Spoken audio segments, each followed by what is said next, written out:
So we'll call this meeting the Optional Forms of County Government Study Commission to order. We'll go with the Pledge of Allegiance. Phil, would you lead? Sure. I pledge allegiance to the flag of the United States of America and to the republic for which it stands, one nation, under God, indivisible, with liberty and justice for all.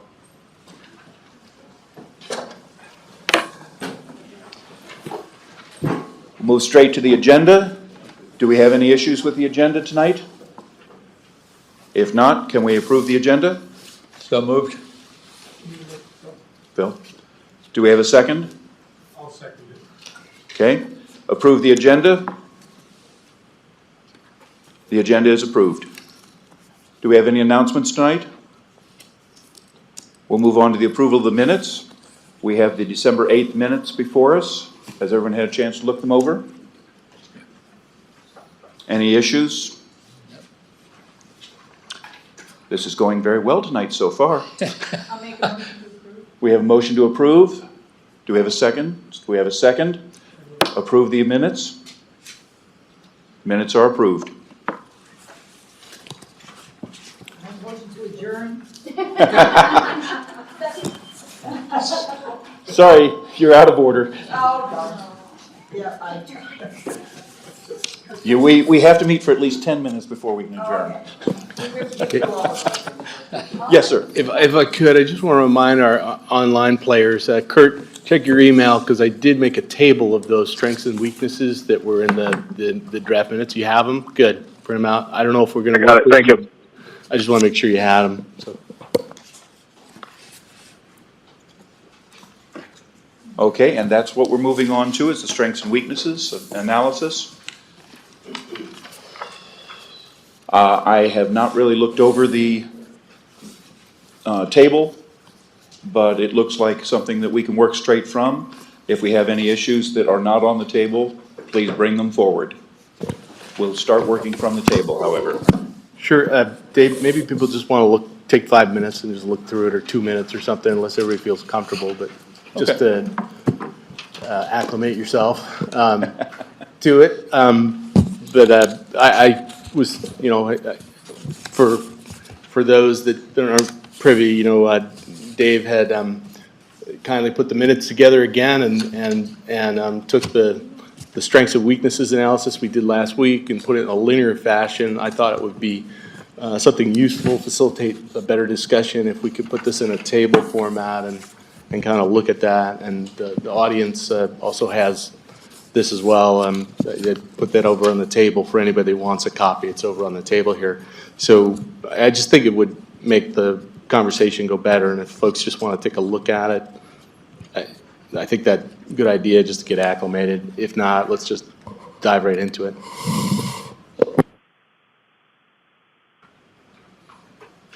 Everyone take a look at the table. When you're satisfied, kind of look up.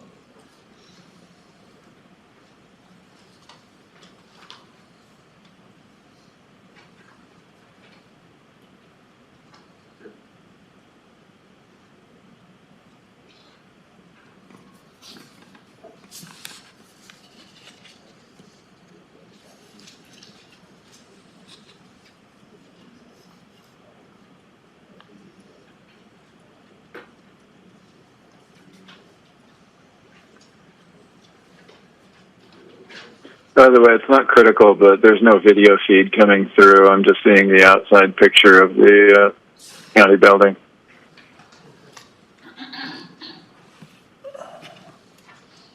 Jonathan, did you hear him? Kurt's saying he's not getting a video feed. He's just getting the still picture of the building. Without really good internet strengths, I can try to share a screen. I can share my screen, but that will give them a 7-second delay. So you can have a 7-second delay, or hope it works. No, that's okay. The audio is better than a delay. Yeah. Okay. Are we all ready to start looking at the table, working from it? Camera? Ready? Everybody ready? Okay. The objective tonight is to come to some reasonable conclusion where the strengths and weaknesses of the two systems lie. We won't necessarily agree completely, but we can at least come to an agreement that we can disagree over certain points. With that in mind, looking at the page 1 of his chart, he is showing as fact that the current form's strength is that it is familiar,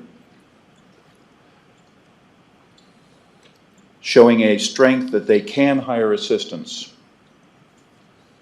I don't know if that's actually a strength per se, but it is a fact that they can. Weaknesses, a lack of collaboration outside of open meetings, and a lack of distinction between administrative and legislative function.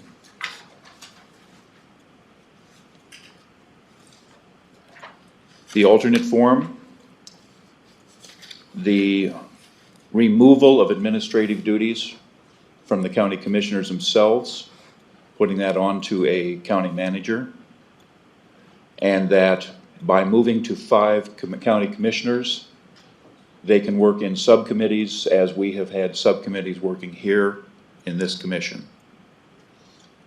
They're showing weaknesses, that as a weakness, the county manager is in charge of the budget compilation. I would disagree with that analysis, and I would disagree that it's a weakness that it takes it away from the clerk, because the budget is simply compiled, whether it's by the manager or the clerk, after they have received the budget requests from all departments. As a weakness, they're saying hiring a qualified county manager, hiring any qualified or electing any qualified person is always an issue. No guarantee of continuity with a county manager. As I recall, the discussion there was that the county manager could quit or be fired. Same thing goes there. Anybody can quit or be fired. The hiring and firing of the 17 BOCC departments, development of advisory boards and committees, shifting to the county manager is shown as a weakness. That's part of the administrative function that the county commissioners perform right now. They're saying the county manager is not accountable to the voters, that there is a need to redraw districts as a weakness, and that there is a 4-year cycle, which is the fact that once the population of the county has approved a change in the form of government, no other form of government can be proposed, other change in the form of government can be proposed for 4 years. Are we going to discuss these? I think this is this. If there's a point of discussion on any of this, I've kind of been throwing my own comments in, and anybody else is welcome to throw their comments in on these too. Well, then, I'd like to throw some in right Phil? now. With the exception of the fact, and it's a fact, I don't know if it's necessarily a weakness, the county manager is not directly accountable to the voters. He's accountable to the elected officials who hire and can fire him, though. So I don't know if it's a weakness, but it certainly is a difference. As far as the other things listed as weaknesses, now I have to agree with Dave, I disagree. County manager prepares the budget. This is a person who is professional. The whole idea of a manager is they do provide professional expertise. They understand budgeting. The manager would understand the revenues that are coming in, the cost of expending that, and how it can be distributed. Now, each of the row offices, all 6 of them, are still preparing their budgets. It just forces those 6 row offices, if they want to challenge the distribution that the manager has put together on it, to do it before the county commission in a public hearing. I have no problem with that at all. The more public it is, the better. To me, that's a strength, not a weakness. And it's not taking the budget away from the clerk. The clerk is, from what I heard from the clerk when he sat here, he takes the budget from 5 other people and says, okay, this is it, it goes to the commission. We have someone now who could say, yeah, this is what they all prepared, this is what you can look at, but I would suggest this or this, and that's why. Still, the commission is making a decision, but I think it's a better informed position than just being handed the budget that the clerk had compiled. Hiring I don't know why hiring a qualified manager is listed as a weakness. That's the whole purpose of the alternative form of government. When reform government was instituted, the idea was to make it more professional. At the time, they were concerned about all the political machines that were taking charge. So they thought, bring in a hired professional individual who understands what needs to be done administratively. And that person should be hired. And to me, that is a strength, not a weakness. No guarantee of continuity, no guarantee that any one of us will be here tomorrow night. So I don't know why that. They're hired, they could be under a contract, but I don't think professional managers of any kind, shop around for a job every day of the week. They stay till they get a certain amount of expertise or training. If they see a better job like any of us, they'd probably take it. Now, hiring, firing county employees, that is true, but again, I'm not sure why that's a weakness. If the manager feels it's not, an employee is not doing their job, now, that would really be department heads, and not the 6 row officers, but planning director, community development, those types of positions, he would have a say-so. You're not going to have any say-so over the line employees. The development advisory boards and committees, I don't understand why they're shifted. They still need to be appointments, need to be approved by the county commission. The commission sets up a system to interview people and say, okay, this person looks qualified, they meet these qualifications. Now, the 5 or 3, whatever it is, elected officials decide whether those people should be hired. And that, to me, again, professional administration, that's how it should be. I'll go back to the last one again. The county manager is not accountable to the voters directly, but he's very accountable to the elected officials who can appoint him or fire him any day of the week. Redrawing districts, that needs to happen. It happened in the state of Florida just a month ago. So, that goes on all the time. If redrawing the districts creates smaller districts, which to me indicate more representation for fewer people by one individual, that's better. There's more public input into the whole meeting process. And four-year cycle right now, if you don't like what the sheriff did or the prosecutor, the assessor, tough break. You wait till they come for re-election. No one can interfere and say we're going to hire you or fire you. They're elected. They're there. You can recall them and try doing that in this county. So Brian, I really appreciate you putting this out because it makes it clear. I think anyone can look at this and see across and read. But I just have to disagree with you on those. I don't think any of those are weaknesses. I think most of them are generally strengths. The only other thing I'd add is the biggest weakness to me with the commission form of government, it's not just here, any form of commission government, is that you have these individual elected, really department heads. They're there to make sure the assessment is right. They're there to make sure the prosecutor does his job, is carrying out the function of the office. They're not really hired to look at the big picture, which is what the elected commissioners do.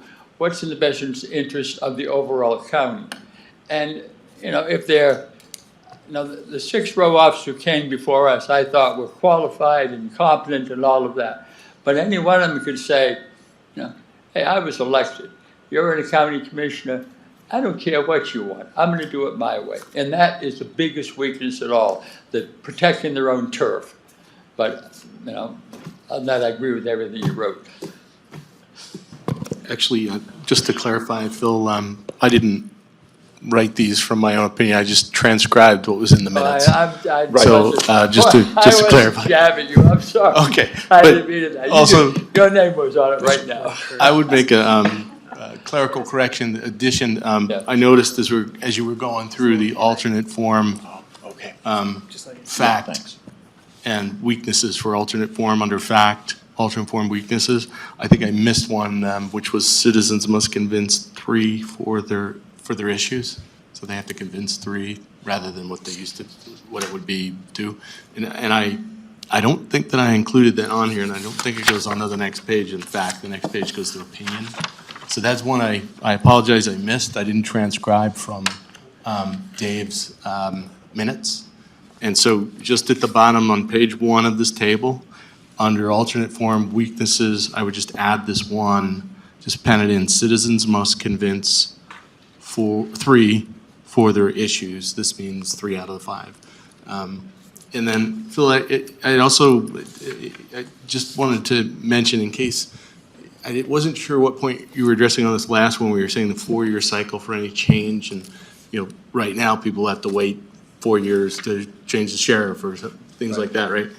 I think what was meant there was not necessarily officials, but the next change in form of government, the next, if the public passed this option for a commission manager form of government, and then folks, tried on the suit and decided they don't like the way it fits, it has to wait 4 years before you can get that back on the ballot again as another, what do you call it, optional form ballot.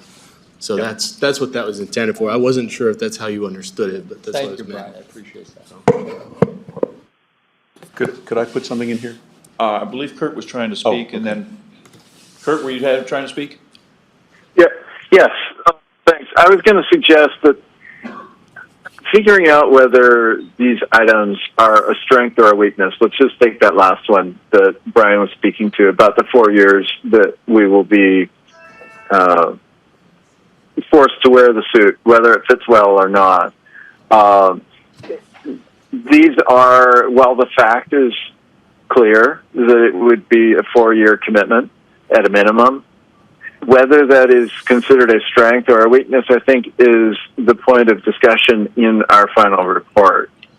And I don't know how productive it is for us to go through and opine on these and whether they are appropriately in the appropriate column tonight, as much as it would be to try to put together some sort of a discussion in a written form that could feed forward into our final report. The other comment that I wanted to make is that it's interesting, having seen this depiction of our work so far, we seem to be falling into a similar condition as the former study commission, where there are relatively few strengths being identified for the current form of government, which was one of the complaints that came up during various testimonies in the past. It's like, surely there must be more to speak on behalf of the current form. And the previous report was thin on that, and it seems that our list is very thin there as well. It would appear that maybe there are not a lot of strengths to the current form then. If the previous report couldn't find them and we couldn't find them in doing the work we've done, maybe there aren't a lot of strengths there. That's certainly possible. I just find it an interesting observation, having seen it in this layout. And thank you very much, Brian, for putting this together, by the way. Let Bryant go first, Brian, and then... Bryant, you wanted to go? Well, to some extent, I think Kurt expressed what I was sort of thinking, and just to expound on it, rather than go through and debate each of these as to whether we believe this is a strength or a weakness, I think we all understand that, number one, we're not going to agree on everything. And rather than us trying to decide by perhaps a 5-4 vote that something is a strength and something is a weakness, and we put it in our report in those columns, and I've spoken to David about this, I think it might be more appropriate to give the public our thoughts on these. In other words, have the person who believes that the familiarity fact is a strength write on why they believe that's a strength. The person that thinks it's a weakness can write why it's a weakness, or we can have a group do that. And this way the public can get both sides of the story in the report and make up their own minds, because ultimately this is really for the public's benefit, the entire report, not for the commissioners, not for us, but for the public. So I'm thinking, rather than spend a lot of time debating these things, because I think we've already sort of debated them, and we understand the points of view, I think it might be wiser to just basically understand there are many of these have 2 different points of view. Does 5 members of the Board of Commission lead to more representation or less? There are 2 points of view on that. We're not going to convince each other of our point of view. I think the point is to write it and let the public decide which of those 2 arguments they believe is a strength, supports their view. So I'm just thinking, rather than spend a lot of time debating these things, it might be wiser to just write them up as to why this is a strength, why this is a weakness. I'm not sure we're quite ready to write up the final report yet. I think we need to look at these to discuss to some extent whether we concur. For example, there was one in here that with the current form, the commissioners cannot micromanage. Yet we had the story in here that the commissioners are micromanaging the purchase of a stapler, that the commissioners were micromanaging the repainting of the police units by painting a white door on them. They needed to know why before the money was spent to repaint the police units. I would disagree that the current system does not allow micromanaging. As a matter of fact, I would concur, I would suggest that the current system does allow micromanaging by the commissioners. But that's the kind of discussion that I think we need to have. Some of these things, some of us are going to believe that may not be true. Not just whether it's a strength or a weakness, but is it actually a true statement? And if it's not a true statement, we need to bring that out before we start writing up the report. Well, I'm agreeing, I'm not disagreeing. I think that's a matter of wordsmithing, though. No, that's not a matter of wordsmithing. When this says that the current system, the commissioners cannot micromanage people, and yet we had the sheriff here complaining that the commissioners were micromanaging him. When we had the... No, I'm not debating you on that, Dave, but what I'm saying is that the statement that says prevents micromanagement of the other electeds might not be an accurate statement of the sentiments that were summarized and then re-summarized and have now been distilled into this one statement. And it could be that the statement doesn't adequately represent the point of view of the people who said this is a strength of the current form. And that's why I think we need to be talking about it now, because the way that it's phrased there is actually inaccurate. If somebody meant something different, they need to bring that out and say, but this is what we were trying to say, not that it prevents micromanaging. Okay. Because otherwise we're stuck with this. I would view that's a matter of wordsmithing, or more accurately stating the concerns or purported benefits. Yeah, I don't disagree. Right now, I'm trying to get a better understanding of what we all agree these things mean, and whether they, I agree that we're not going to agree. We can agree that we're going to disagree on some of these things. There's no question I understand about that, and I'm not saying we shouldn't discuss them. I was just saying I don't know that a 5-4 vote is going to benefit the I public. wasn't planning on voting these things positive, negative, anything else. Good. Right now, I want to open the discussion, I want to look at them, and I believe, and as Phil commented, I don't believe that taking the budget away from the clerk is a weakness. I think that it's a compilation. The clerk gets to make up his own budget, just like he does now. He turns it over to somebody else to compile it, who turns that compilation over to the county commissioners. I don't see it as a weakness. I've compiled budgets all my career. You don't, when you're compiling a budget, you don't insert yourself into it. And there may be other points of view, and all I'm saying is we should present those to the public rather than... And I don't have a problem with that, and that's why I think we need to look at this. If somebody says taking the budget away from the clerk is a serious weakness, then say so, and explain why. As I said, I've compiled budgets all my career. I've compiled budgets for more than 40 years. You don't insert yourself into a budget you're compiling. You take the requests from the various department heads, you put them together. You have an instruction from the board of directors, in this case in the county commissioners. Your budget that you compiled is now $125 million. We've got a limit of $108 million. Go back to the department heads and find out where that money's coming from. That's what that county manager's compilation power is. He doesn't insert himself. He doesn't choose, oh, I think the sheriff should have more money and the clerk should have less. I mean, that's not his job. That's the county commissioner's job. Go ahead. One question on that I kept wanting to ask, sorry if you can't hear me.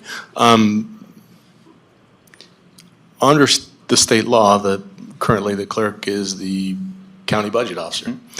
And as I follow through what the requirements are, state law of the county budget officer, it includes compiling the various row elected official departments, if you will, right? And compiling that, but also there's required of the county budget officer is a suggested budget, and I wondered, isn't that function being done now by the clerk? Like, there is a bit of discretion to suggest the budget, and I wondered what that might look like. Do we have an example? Like, the county clerk says, well, you know, revenues are this, and my suggested budget, in light of what everybody asked for, I'm suggesting a budget that is consistent with revenues. If I went with what everybody was asking for, we'd be way over what our revenues are. Is that the kind of thing that the county clerk does now in the discretion of a suggested budget, which is, as required by law, they're supposed to suggest a budget to the commissioners, then the commissioners deliberate on it.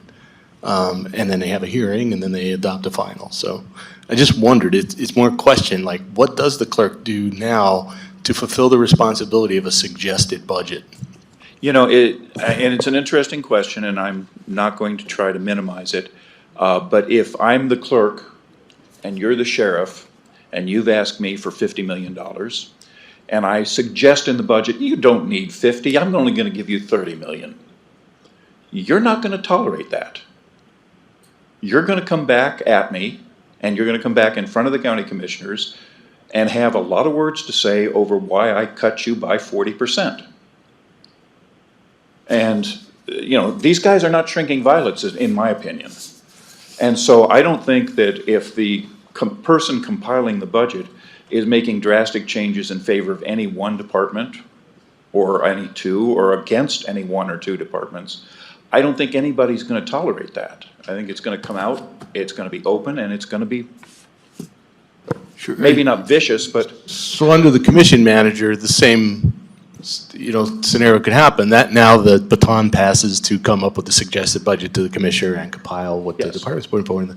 So same position, like, there's really not a difference. I mean, if the clerk did this, as you say, they aren't shrinking violets in the other parts of the government, they would come full bore and say, who's he to say? Same with the commission manager, right? This is the same Absolutely. point, right? Okay.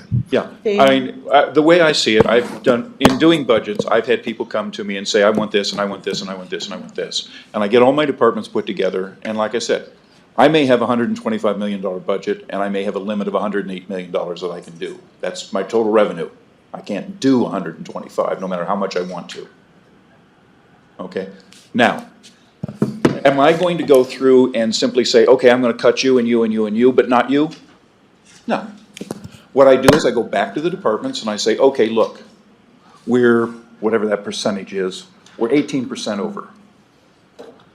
I need to get 18% out of the budgets. Can you take anything out of your budget? Can you give me 18% out of your budget? I go to all department heads, not just the 6. I go to all 23 department heads. And I say, I need 18% out of your budget. What can you do for me? And when I got that, then I can go to the county commission and say, here's the suggested budget. But if I give them something that's a budget buster, Right, so I know I have to go back I guess and my start only over. point through the question is, We're- that's we're- happening now, right?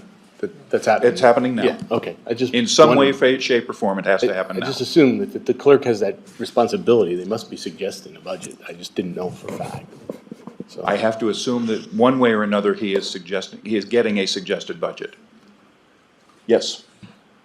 I might add, with a professional manager who is not one of the who is not responsible to one of the row officers, the part that we're forgetting is the long-term planning, the strategic planning, the more goal-oriented and business-oriented focus to the government, so that what someone doesn't get one year might be built into it the next year. It's not a free-for-all each year. It's not a competition each year. There could be a plan, and I would hope there would be a plan. If a county manager worth his or her salt was hired, then that would be baked into the process.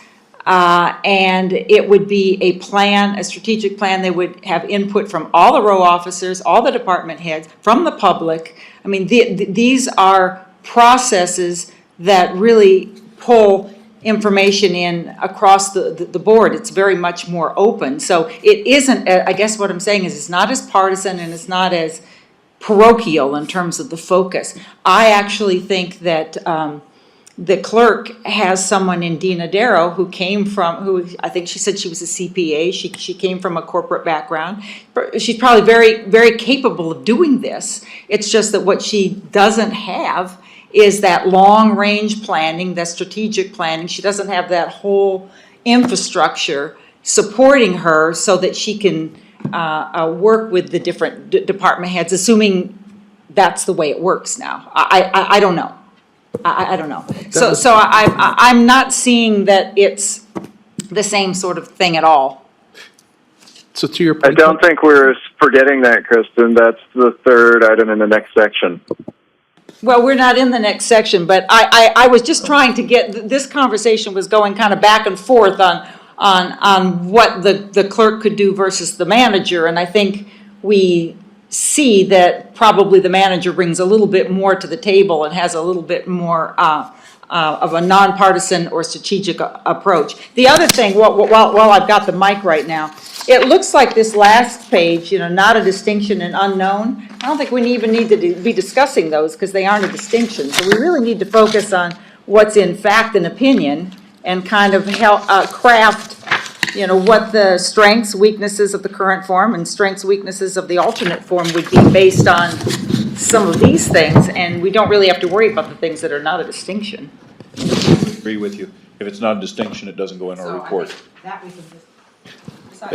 Then again, I would suggest just reaching a conclusion is to leave it in or out for the moment, just because, again, I think what Brian said was interesting, this is for the public, right? So if it's not a distinction, to us, we might have just said, okay, check, it's off the list, but to the public, I think maybe mentioning it and saying, we considered this not a distinction, but it was considered. So we don't have to deal with that issue right now, whether it should be in or out, but I suggest maybe we should give some thought to that. And to your point about this,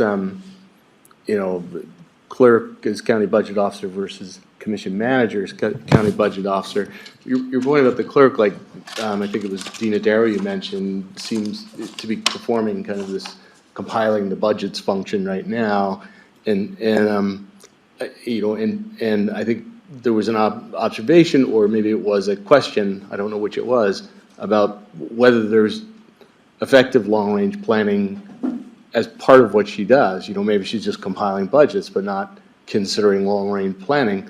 I don't know for a fact, one way or the other, whether she is doing long-range planning or not. I assume in that role she might, but I don't recall hearing her say, no, we don't do long-range planning. It just seemed like something I didn't hear anyway. I recall hearing all of the 6 row officers say that strategic planning was, the prosecutor even kind of laughed and said, why bother? If the county doesn't have strategic planning, why do I bother for my department? So I think some of them said, well, we try to do it within our department. But what I heard loud and clear was, no, we can't do it for the county because that's not within our purview. What you're saying is there's not a coordinated There's not a strategic planning coordinated function that's strategic being planning. performed out of the clerk's office, is that it? Right. And I'm not saying that's a fault of the clerk or the person doing it. I think that's a problem with the current system. Okay, thanks. But does it change simply by inserting a manager and retaining the electeds? It seems like they're still going to be in their own silos, so to speak. And while the manager may have some conversations across them, that's something that could be done today by any number of county employees. Well, Kurt, strategic planning is not the purview of the budget officer. The budget officer compiles the budget as presented by the department heads, by all 23 department heads. Right. That's his job, not to do the strategic planning. The strategic planning is the job of the county commissioners, who then feed that back down, and not only to the budget officer, the county manager, but also to the 23 department heads, and gives them the direction that the county should be taking.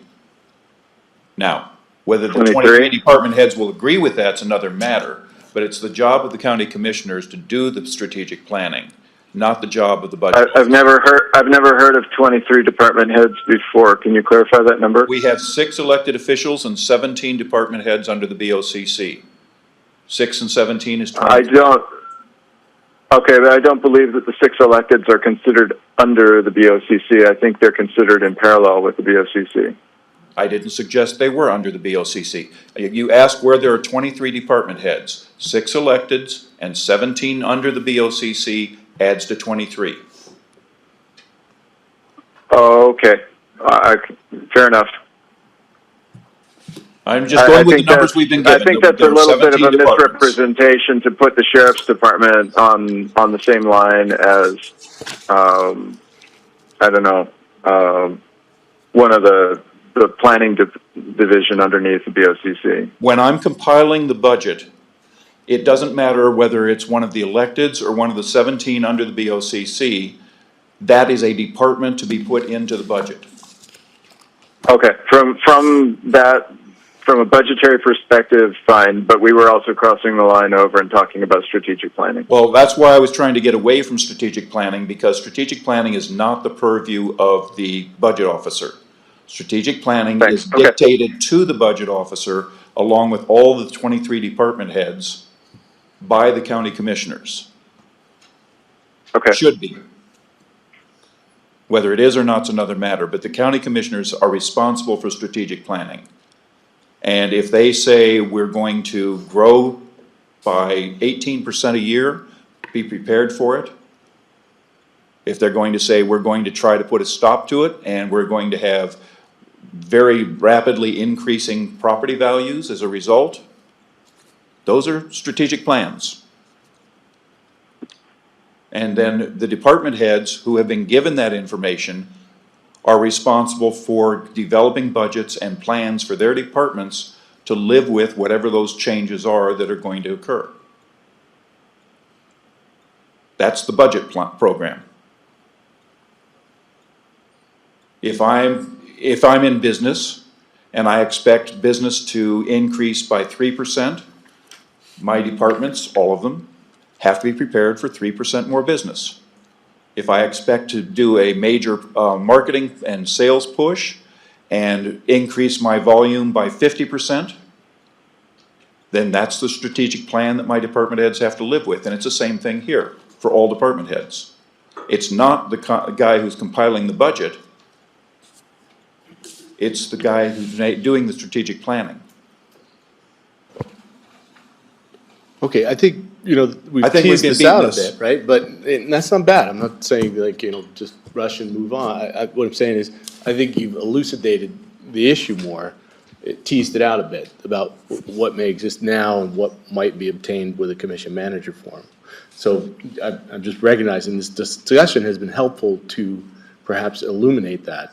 The question that lingers for me is, but I think you're addressing it, which is, look, there isn't that kind of coordinated strategic planning going on right now out of the clerk's office. That's not within Dina Darrow's purview. She's just accumulating these budgets. They put together a suggested budget, but it's not the level of analysis you're saying that one would normally do if you were truly doing strategic planning. That's your point. Right? That is what my understanding, that we're really not getting the strategic planning out of the commissioner's office. And therefore, nobody really knows, am I supposed to plan for a 5% increase, for a 10% increase? The sheriff, am I supposed to plan for a 50% increase in the jail population? I mean, at one time, we had both felons and misdemeanors in the jail. I heard not too long ago that there are so many felonies in the jail that they really don't have room for misdemeanors anymore. At least not in the volumes they used to. So where are the plans? Where are the strategic plans coming from that the people who are writing the budgets are supposed to be living up to? I don't think we have it now. It's certainly not the responsibility of Dina Darrow and anybody in the clerk's office to do that. And so you're saying in prior discussion, if I heard some remarks, I think from Kristen and you tonight, that the individual silos, if you will, the elected officials within their silos, that's not good enough for the type of strategic planning that a commission manager would do. You're saying those individual silos, each one in his own right, knowing what their function is and the fact that their butt's on the line in the next election, that's not enough for them to be motivated to have someone on their staff to project the, future needs, strategic planning type thing, and include that in their budget that they submit each year, that actually there needs to be a function beyond that that's centralized in a commission manager form where there's an additional level of strategic planning that coordinates each and every one of those silos. They might be doing the strategic planning in those silos, but this is an additional level that then brings that into coordination. Is that what you're saying? Actually, if I could respond to this too, Go ahead, Kristen. see if you agree. Okay. I don't want this to just develop into When me you do talking, so- strategic planning, you basically develop goals. You get a lot of people together with a lot of input, and you designate goals. And then when we had to do our budgets, this is in healthcare, we had to, knowing what the goals were at the institutional level, at the division level, the department level, whatever, we all had to have goals that fed into that. So then when you're writing your budget or you're justifying anything, it needs to be able to roll up. And that's what we don't have now. I think that the people in each of the departments are doing the best they can with what they control. But there aren't overarching strategic goals that were developed by the commissioners with input from the row officers, from input from the department heads, from input from the public. That actually, when we did it in healthcare, we actually heard from patients. We heard from line staff. Our strategic plan heard from all sorts of people before goals were designated. But once they are, now the strategic plan is usually for a 5-year period. And then as you get to about year 4, you start thinking about that process again. That doesn't mean you can't decide as you're going through it that you can't do this goal right now because either things have changed or you don't have the money for it. But you've got something that an overarching guidance, you might say. And so then when you put in your budget, yes, it might have a 5, 10, 15% reduction because of not having adequate funds. But the whole idea is you're putting in things that fit within that overarching strategic plan. And therefore, it's got a better chance of being approved.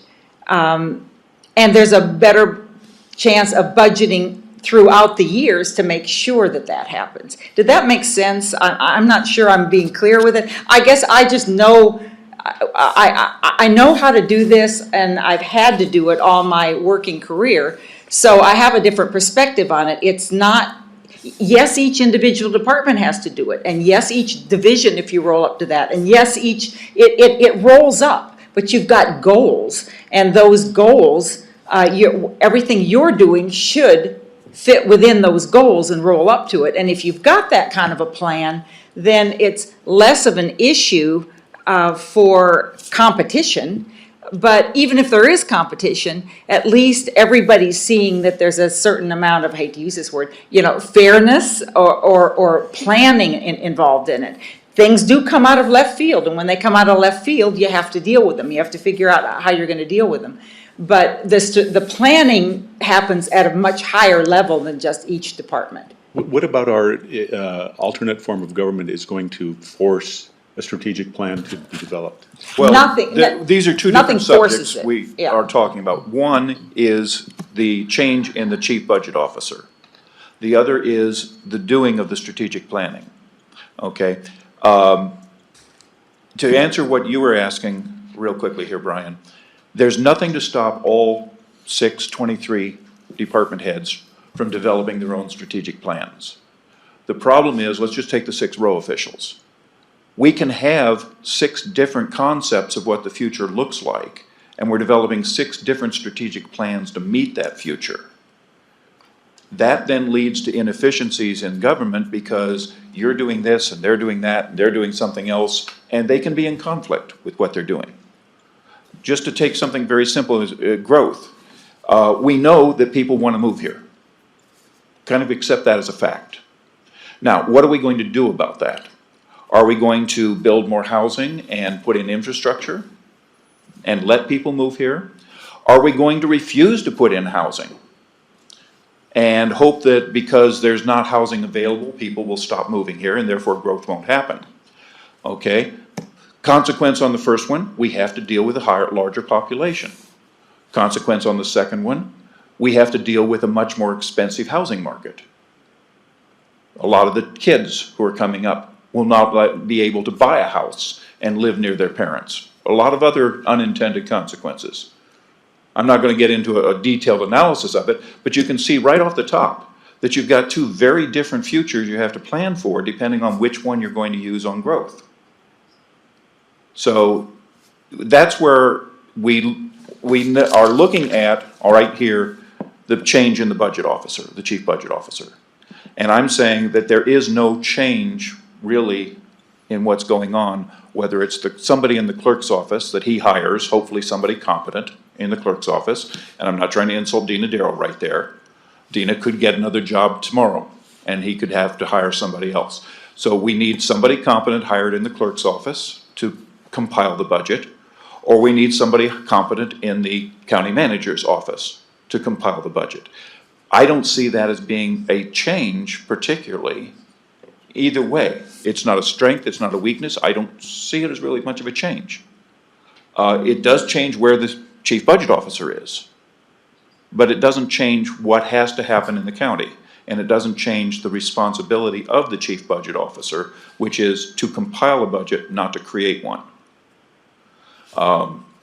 Now, moving into the other discussion, if we want to talk about planning, strategic planning, what forces them to do strategic planning? Nothing. Right now, 70–80% plus of the time of the county commissioners who should be doing the strategic planning is taken up in administrative efforts. If we take that administrative effort off of them, will they do strategic planning? If we get the right people elected, yes. If we get the wrong people elected, no. That's something that we can't say for certain, that a change will actually cause strategic planning. So if I understood, so the commission manager is not going to do the strategic planning, it's still on the commissioners, right? Of course. Yeah.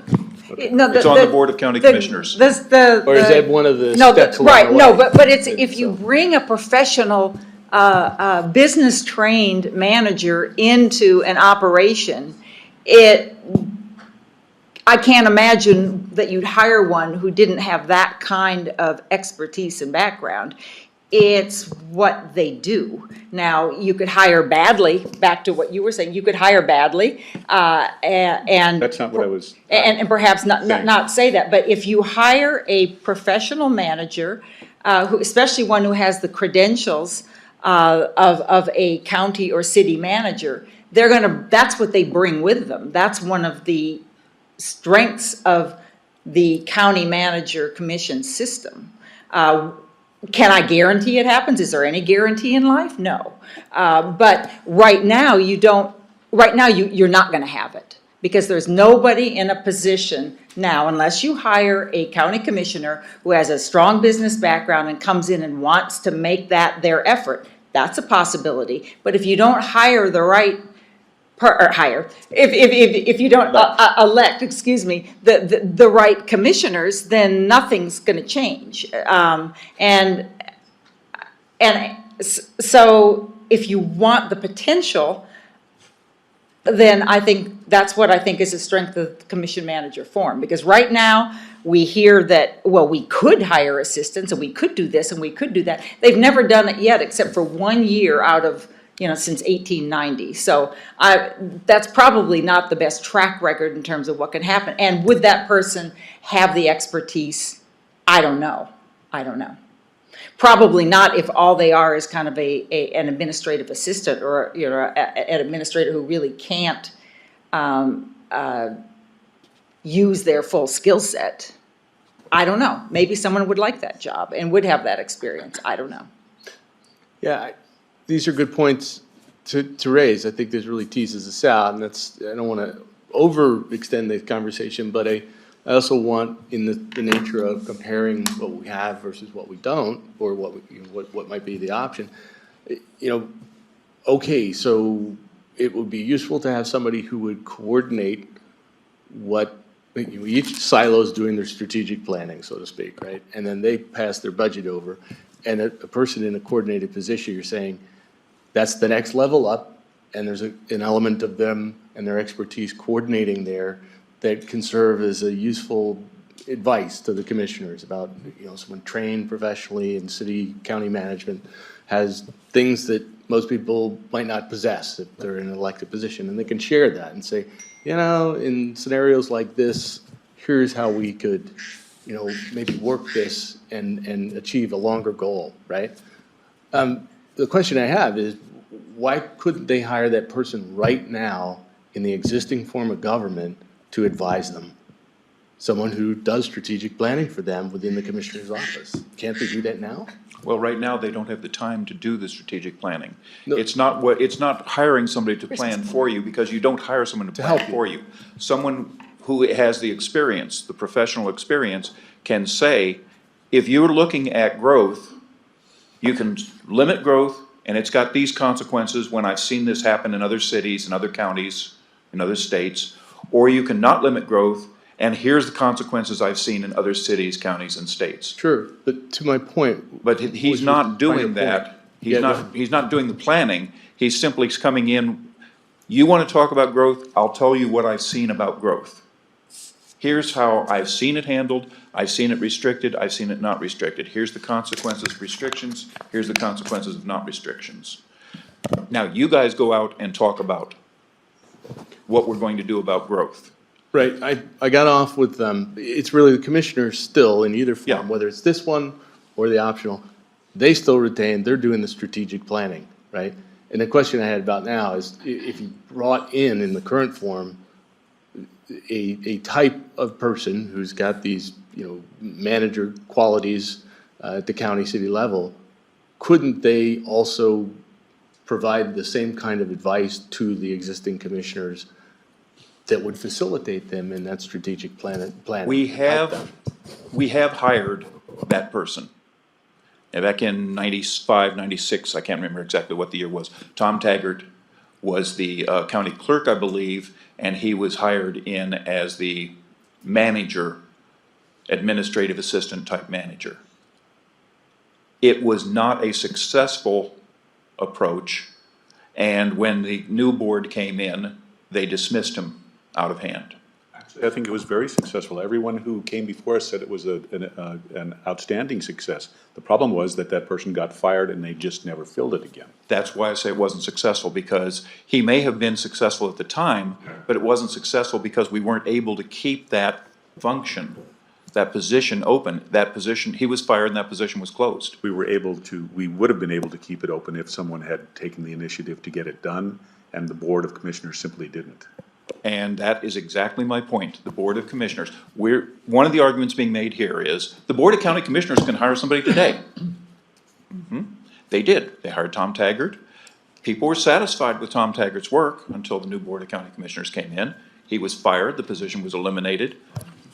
What was gained? But that could happen with the commission manager with a new board.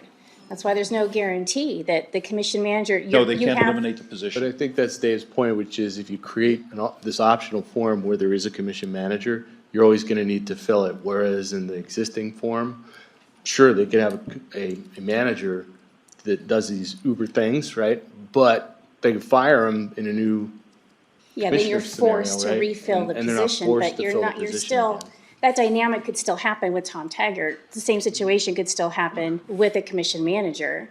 It's just they would have, you're saying that they would have to refill that position because it's done by statute. They would have to refill that position, and we had suggestions here from Nancy Jones, Nancy Pluff, about approaches to how to hire senior officers, senior officials in the county. One of those was to use the input from the row officials, so as well as the county commissioners, to recommend who to hire. Obviously, the county commissioners do the hiring. But if the row officials are recommending, it's less likely that there's going to be a rapid turnover if you get a new group of county commissioners and the row officials don't turn over. And the county commissioners say, I want to get rid of this person. 6 row officials say, yeah, but we like the guy. We hired him. Battle. Why are you going to get rid of this guy that we like and we're working with and we helped hire? Well, you could also have Can the it happen? opposite. Sure it can happen, but it's less likely. Can it, all sorts of things can happen. You have to look at probabilities and possibilities. Is it probable that we will get good strategic planning? I wish it was, but I don't think it's probable, but it's possible. And I would love to see good strategic planning. There are issues in front of this county that we need to deal with before they arrive. I don't want to talk a lot about California, but I spent a number of years down there, and they had a lot of growth and they didn't plan for it. And by the time they started planning for the growth, they were behind the 8 ball, and no matter how much time and effort and energy went into rebuilding the freeways, they could never catch up with the traffic. Once they let it get out of hand, they couldn't play catch up down there. Okay, it was just a joke. They went to 16 lanes each direction and they still couldn't keep up. And then you went Orange County, Los Angeles. One of the major freeways in Orange County was 8 lanes each way. And when you came to the county line, Los Angeles County was 2 lanes each way. They didn't bother to increase the size of the freeway like Orange County did. Believe me, that was a real nightmare as everybody's trying to come down to 2 lanes when they hit the county line. It just, and I don't want to bring it, California, no. There are issues that should be planned for. I don't want to just talk about growth, that's not my point. It is one of the issues that somebody needs to be planning for. And if we have county commissioners who are good county commissioners, who are elected and who are going to do the job, and they have the time to do the job instead of sitting down every week trying to approve a check run, which is an administrative function, trying to talk about should Joe take a vacation this week, or do we need him and do we need to tell him to take a vacation in 3 weeks? Those are decisions that we don't need the county commissioners making, but we should have county commissioners making choices. Where are we going to go as a county? How are we going to deal with things before we get there? I mean, look at Highway 95. We didn't deal with the increase in the traffic that came with the increase in the people. And now we've got a highway that is a joke. Not as bad as California, but it's still a joke. Try driving it at 5 o'clock. Dave, California is an example of what not to do. I talked to counties where they actually were forward-thinking. I mean, we can sit here and do nothing, but we've sat here, we've done nothing for decades now, and we're now in a situation where we have to maybe, I hate this expression, but I'm going to use it, think outside the box. Look at places that might have handled it better and are in a better situation and decide whether we want to take that risk. Is it a risk? Everything in life is a risk. How big a risk? I don't know. I would think from what I've seen, it's not that big a risk. There are counties that know all about our county and basically say, we're sure glad we did what we needed to do 2 decades ago. And, oh, yeah, we peg our housing situation and our prices and what's going on. Yeah, we look at Kootenai County. They all, while I was on the phone with them, they could tell me what their salaries were versus what ours were and say, your salaries are lower. They're not necessarily bringing in that much more money. It's very inefficient when you've got folks who are in a silo, who are doing the best for their area, but don't have the benefit of all working together, pulling together. Is the commission manager the only way to do that? No. Is it a very good possibility of a way to do it? Yes. Do we just stay with what we have and go, oh gee, I hope? I think that's a mistake. Obviously, I think that's a mistake. I think sometimes you take some chances and especially a chance that doesn't have a lot of downsides, and make a change for the people who live in the county. Right now, if we continue doing what we're doing for another 10 years, you're gonna have the ultra-rich and you're gonna have the serfs of the service people serving those ultra-rich, because people in the middle are taking the money and running. You know, we have got to deal with this in this county, and we can put our head in the sand and think it's just great now. Obviously it isn't great. You know, even Kirk said, give me some really solid reasons why, you know, in terms of strengths of the current plan. They couldn't do it all those years ago. Nobody's come up with it yet. It's not to say it's bad. It's just not working well enough now, and I think we owe it to ourselves and our community and our children to do something better. Well, our children, yes, because our children can't afford to live here anymore. Do I have a child here? No. My son lives elsewhere. May I talk about collective children? I'm sorry. I do care about the children in this community and I care about the parents who tell me that they know that their children are having to look way out in the county or leave.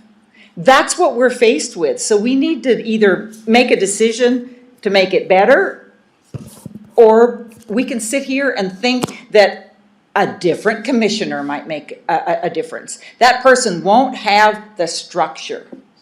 They might have the heart, they might have the ideas, but they're not going to have the structure that supports them to get it done. So I am done talking about it. So let me ask follow on this. It kind of segues a little bit. I know it takes a little bit out of order, and we can table it. But something I'd like to get at, because this is getting into the marrow of the why.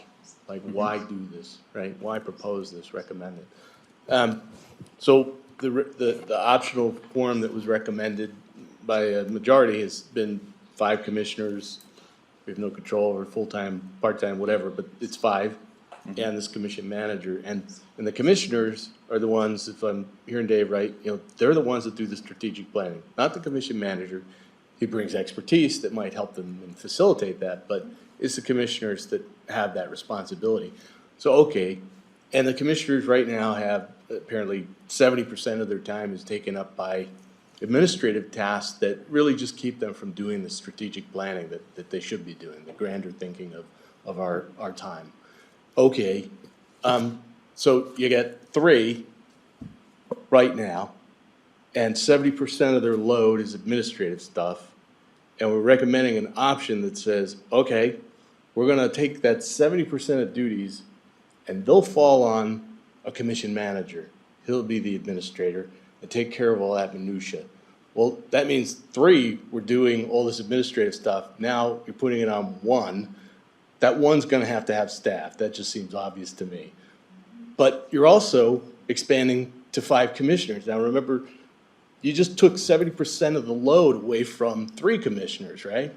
And now they've got the 30% of their load plus 2 extra people to help them to do it. That part doesn't square with me.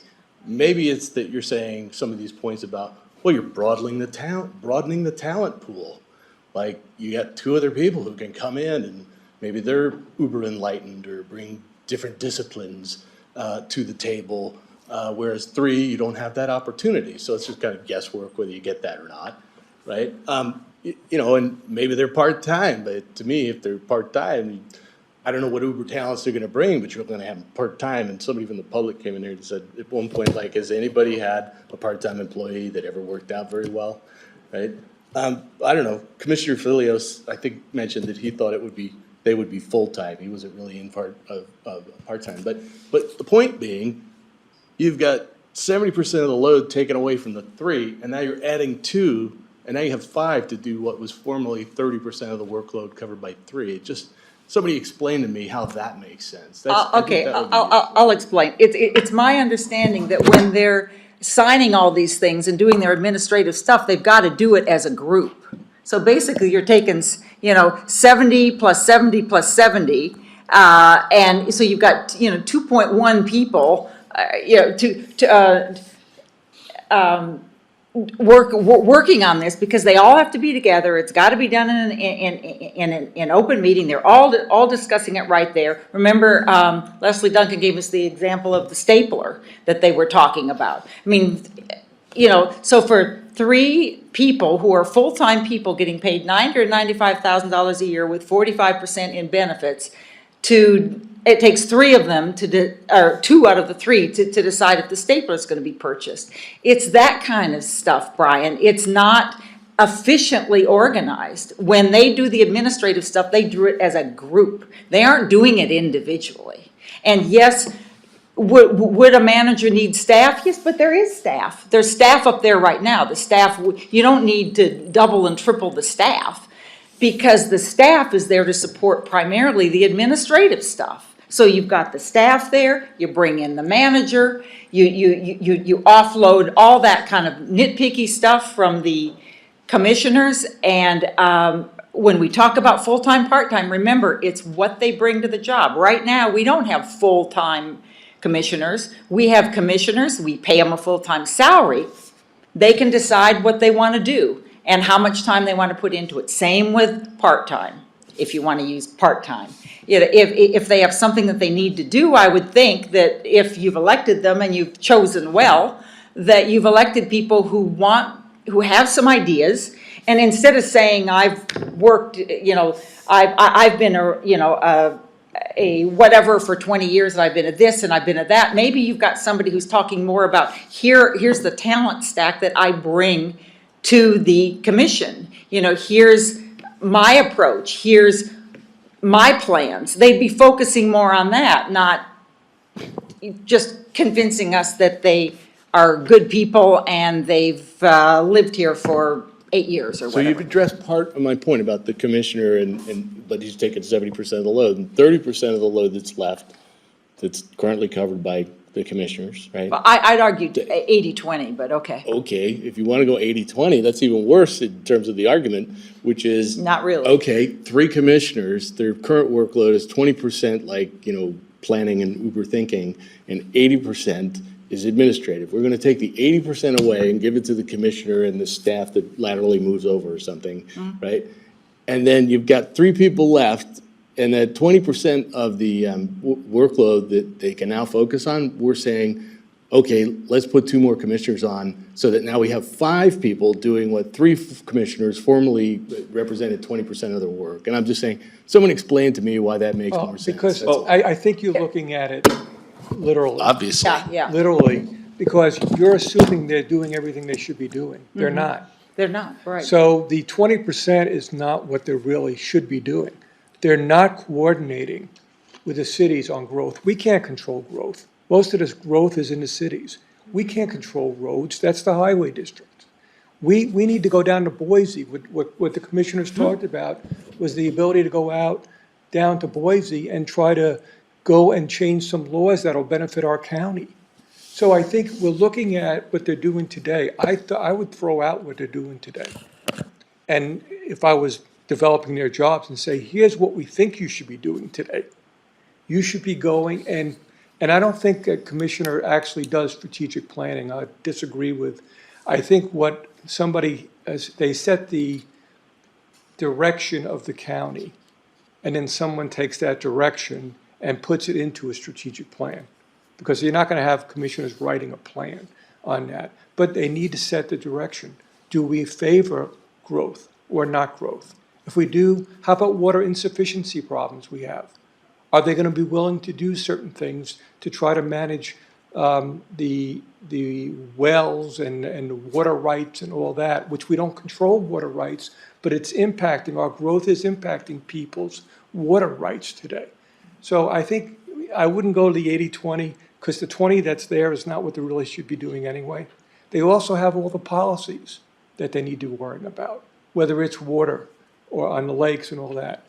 But that's Just responding back to you, Brian, on that. I think that's really helpful because what you're saying is part of that 20%, really, they don't do that anyway. Yeah, Right? They they're don't not- do much strategic Yeah. planning. From what I've seen, they hire a consultant to give them the facts and Well, help them. let me give you a great And they example. might set policy. Yeah, let me give you a right? great example.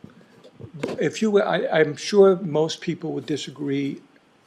I'm sure the HR department would disagree with this statement. We do not have, the county does not have a strategy for compensation.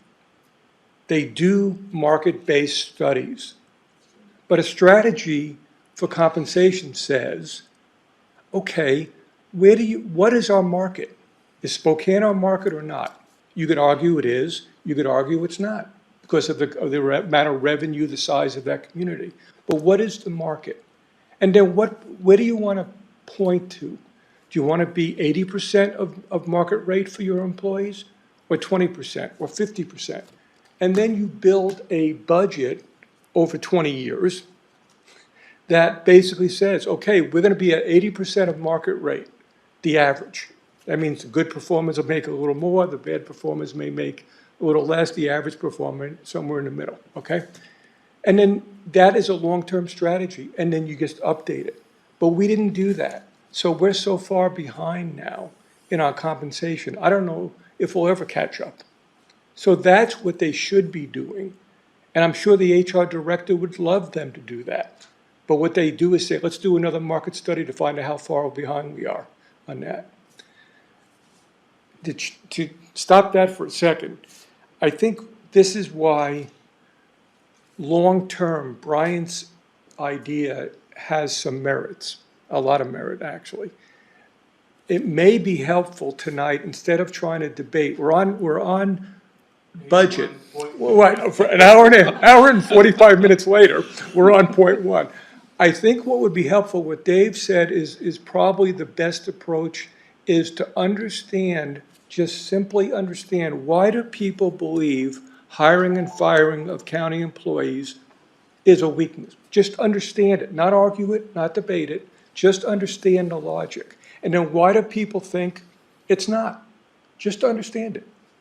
And then if we can go through this and understand where we're all coming from, because ultimately, what you said, and I think Brian said too, ultimately, the report is not for us. We've been in this, we've lived this, we've heard the 29 people we interviewed. It's for them. So if we could agree on understanding where you're coming from and where I'm coming from, that's good. And then report down the road, Dave. The report would give each side, to your point, an opportunity to explain the county manager in charge of the budget.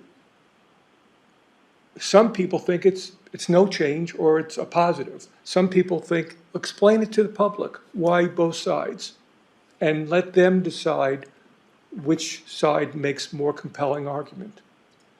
That's my point. And you asked a question, Brian, that the variation or the difference between 3 and 5. I think there's a misconception here, and that is the Board of County Commissioners is not 3 people making decisions. It's one administrator. There is one sheriff, there is one clerk, there is one assessor. When there's an administrative decision to be made in one of those departments, it goes to one person, they make the decision, they don't have to hold open meetings, they don't have to request information, they don't have to deliberate, they don't have to take a vote. They simply say, okay, Joe wants, here's the decision. Okay?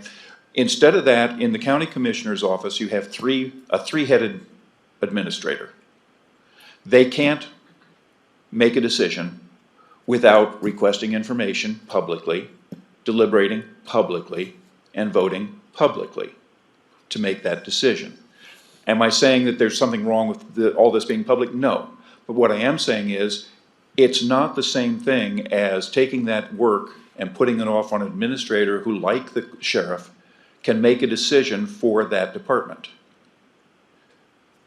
And when you talk about 3 versus 5, well, right now we've got 3 with 20% of the work, and now we have 5. And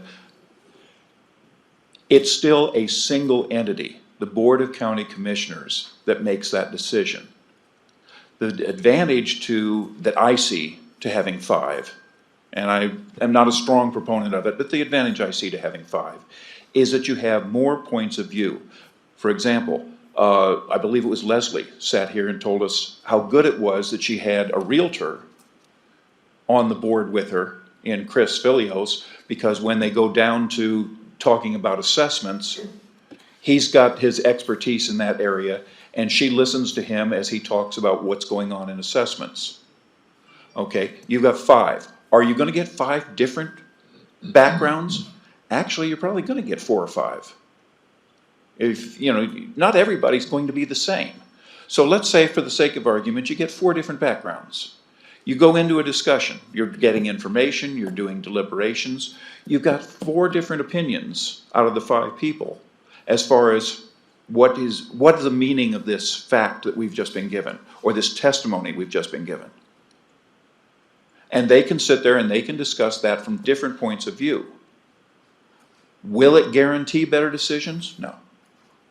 Are we likely to get better decisions with different points of view? I think so. And that's where the difference between 3 and 5 comes in. I got 3 people, I've got 5 people, but I've got one decider. The board makes the decision. Not 3 people, not 5 people. One administrator. So Dave, why not Yes, sir. 7, 9, or 15 then? Actually, I don't tell me we believe can't that, do 9 or 15 because I believe we when could Kristen was under a doing her charter form. talks, she was talking about some that did have, wasn't it 15, Kristen? Yeah, there's one in, I think it was Wisconsin that had something like, 35. So, yeah, you could be a little crazy with it. I think our only options are 3, 5, or 7, so, Unless we go charter, and then we can call the shots. Well, if we want to recommend charter, then all we're doing is kicking the can down the road and saying, okay, create another commission to create the charter.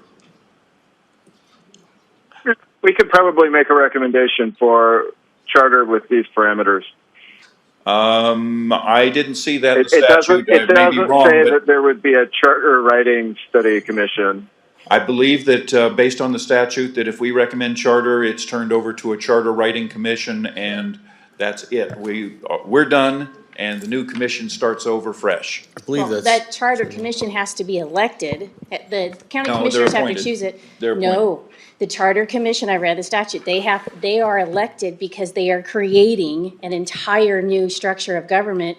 And then that then goes to the elections as well. It's a 2-step election process. Because that's a lot of power to give a group of people. Well, I'm not planning on doing I it. agree. Kurt is recommending No. the Yes. charter, and I'm suggesting that that's not necessarily a good idea. But I'm just saying that we can move beyond the 3, 5, or 7 if we were to opt for charter. I'm not recommending it. Note it. Please note. But I am saying that we're not limited to 3, 5, or 7. So then let's stick to the 3, 5, or 7. Why 5 instead of 7? If more perspectives is better. well, I didn't hear you arguing for 7 at the time we were going for it. If you want to argue it for a change to 7, feel free. I am sticking to 3, but I'm asking the people who thought 5 was a good number why they thought that was a good number instead of 7, if your strongest argument is the greater perspective. I answer that. Go ahead. The past hour and a half, we've been talking about the task of county government and city government. It's not what we're here for. Every government across the country has these same tasks to perform. How they get performed is what this is all about. And how they get performed depends on the form of government that we recommend. Now, I also feel like professionals not even considered as an asset here. We just kind of ignore it. For the past 5 years, when I go to the doctor, I go to see a nurse practitioner who says, oh, this, and this. But trust me, if that practitioner says, I need surgery, I want to see the doctor. I want that opinion, not someone who's very well qualified. And I feel that way about government. We hire a professional manager. Now, that professional manager isn't there to all of a sudden assume all these things and say, okay, let's do it. The position is to how do we coordinate this and make sure it's getting done? That's what's missing right now. And part of it is people have other things to do. But if you bring someone in who can say, look, I know the process. I understand the process. I have the educational background, like a doctor, a lawyer, whatever. There's certain expertise that's brought to the table. And to me, that's what we need. And that's what we're here for, to recommend a form of government that we think is more professional.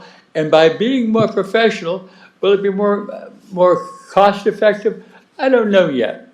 But I expect it could be a lot more efficient, because that manager can say, well, do you really need all that administrative power in the assessor's office? Do you need it here? They can shift stuff around, and actually, it may turn out to be a little more efficient and cost effective. And, you know, my position, Kurt, if you're listening, was I preferred 7 commissioners and all 6 elected row officers to be elected, because that's the kind of, to be appointed, because that way you have 7, which is the max we could have. The district changes. There are only 1 commissioner every 26,000 people. They can be more responsive to the district, and they'll go out and talk to the people in their district and be heard. Now, that's not what we are. The recommendation I have at this point is 5 commissioners and a council and a manager. Now, it's more than just we get different opinions. You're forced into a public forum to discuss it. Even the budget, or any aspect of what the county manager or the county commission wants to do, it's placed in that forum where they sit down and discuss it. And, you know, it's pretty easy, to be honest with you, to get 2 commissioners to agree. But when you need 3 or even 4, all of a sudden there's a lot of argument going, a lot of discussion. And to me, that benefits the public. If we're benefiting the public, that's what our job is. To suggest a system that does that. And the best way to do that, because the council manager form of government is designed to make it more professional. And think whatever you want, I feel more professionalism in the government is what we need, particularly in a place like Kootenai County, which is growing so rapidly, and is much more like most of the cities across the country that have a similar form of government because of the services they provide and the population they deal with. And I'll stop at that. So, Phil, one thing though. Thank you, Phil. It's like you've advocated here for 7. What about your 4 co-voters for 5? Did a mistake get made, and should we be doing 7 council manager instead? Now, let me explain. This is not a.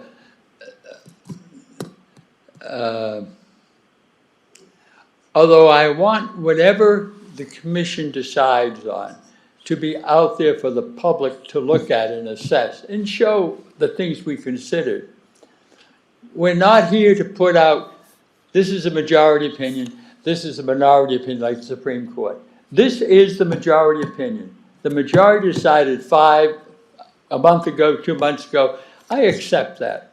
That's how we work. And we all have to agree that if 5 of us or 7 of us or 9 of us decide this is what we want, that's what we recommend to the people. And if the public says no, we reject it, then we're all wrong. But I think we owe it to people to come up with a position and to accept what we agree here, the 9 of us here, that this is what we want to present to the public.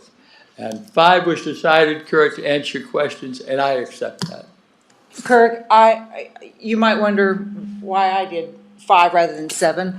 Again, I did a lot of research, and 5 is more common. So since there were 4 of us, 4 on this committee who didn't want any change at all, to me it was a compromise to go with 5 because the data out there shows that more counties who have the commission manager form pick 5 rather than 7 or 9 or some other number. So that's why I would be perfectly comfortable with 7 too. But fewer counties that choose this form have chosen 7. The standard is 5. So I went with 5. Okay, thank you.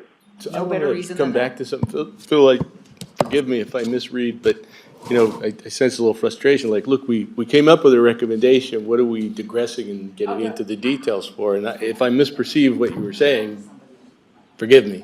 But that's the whole point. We kind of came at this from let's reach a decision, a recommendation, and then let's talk about why. right? And we heard from all these officials and their staff, and we spent week upon week doing that, right? And then we moved right into this kind of deliberation, if you will, phase where Dave, the structure of the agenda, kind of laid it out in perfunctory fashion, but we really kind of went right to the 5 with a commission manager, and we did agree in a meeting or so back, like along the way, even though this is the recommendation we've adopted, this is what's been billeted for the public hearing, it doesn't prevent having a discussion, and I think about the other forms that may be there and the pros and cons of that, but also within what we've recommended, having a discussion about the pros and cons as we've tried to lay out here, strengths, weaknesses. And I sense a little frustration, and I could misread you, so I apologize if I do, but like, come on, what are we talking about this for? To me, I think it is important to talk. If there has any chance of the public actually, kindling to it and voting in favor of it, I think it needs a rational explanation. Minority report, majority report, I don't like those kinds of things either. What I'm saying is, there needs to be a report that lays out a rational explanation so people can understand the viewpoints. And this conversation tonight is about the most meaningful conversation I think we've ever had in this commission about the why. I mean, one thing that I kind of lacking in it had been, what is the problem here? Like, why is it that we need to change something?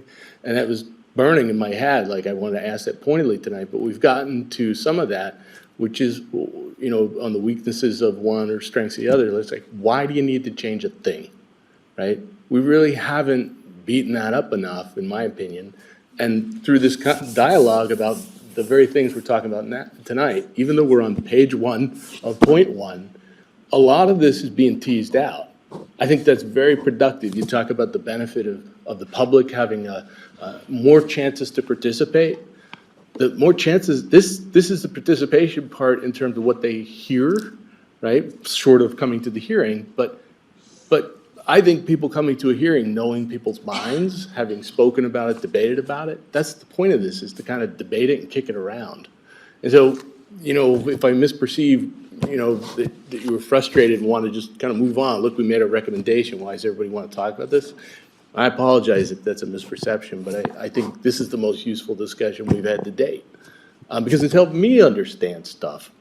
I don't profess to be, just because I'm a lawyer doesn't mean I am an exacto expert in county government in Idaho.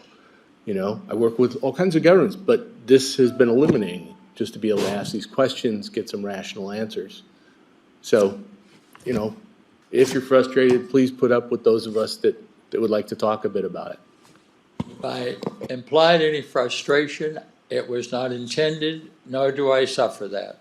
I just believe we need to really be addressing what the issue is, and that is the best form of government in all of our opinions. That's all. Yeah, and I would like not to get too distracted in the idea of moving from 5 to 7.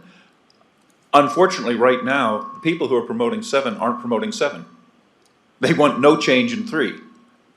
Kurt, that's your position. Brian, that's where you stood, at least during the voting, that you wanted no change. You wanted to stay with no change in 3. So when we're talking about, well, why 5, not 7?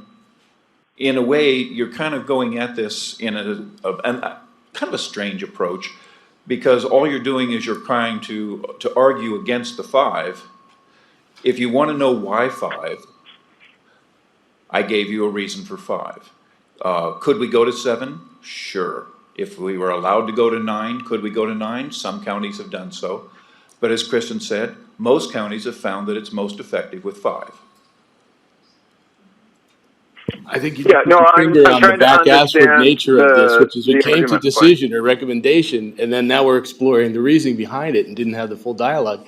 You want to understand why some people said, what's wrong with the current form? It's because we didn't have a discussion about what's wrong with the current form. We heard from a bunch of people who all have entrenched interests in their silos and want to maintain it the same. And we didn't hear a lot about what was wrong that, from outside experts or what have you, or within our own group. And so left with the decision of change the government.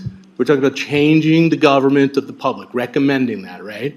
I take that as a very solemn obligation that I have. I swore to the commissioner that appointed me that I would be objective. I did not feel, and I expressed this at the time that we were put to a vote on it, that I had not had the information that I needed to make a rational, informed judgment. And if you're hearing now people ask about, well, why not 7? And what is it about 5 that's so special versus 3? That's because we came at it back asswards. We went to decision, and now we're explaining and deciding why the decision is recommended or not. Had we done it another way, perhaps you might have gotten a different result when you took a vote. That's all I'm saying. Well, you're saying we took it backward. I'm going to put it this way. We had a lot of people sitting out there, and we had people on this commission spreading words that we were going to take away their right to vote for the sheriff. We were going to appoint everybody. This was terrible. We had people out there emotionally disturbed because we were taking away their rights. We never did. I don't think anybody here, Phil says he would have preferred, but I don't think other than that, anybody here really was actually recommending that at any point we take away those votes. Now, what I did was to say, okay, let's set up a recommendation. Here's that recommendation. Let the people now look at that recommendation, come forward and make their comments. Let anybody here on this commission make their comments in favor of or against that recommendation. I'm fine with that.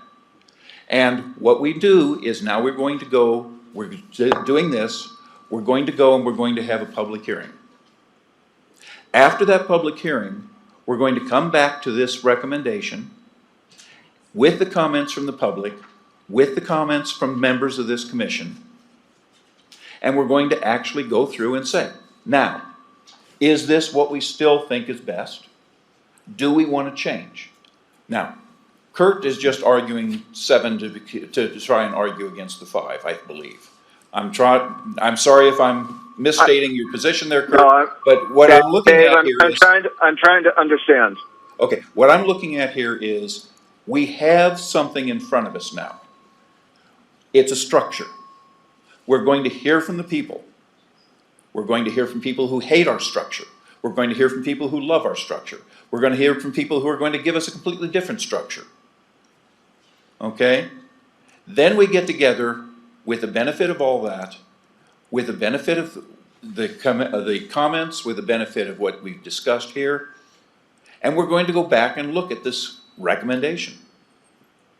Is that really where we stand?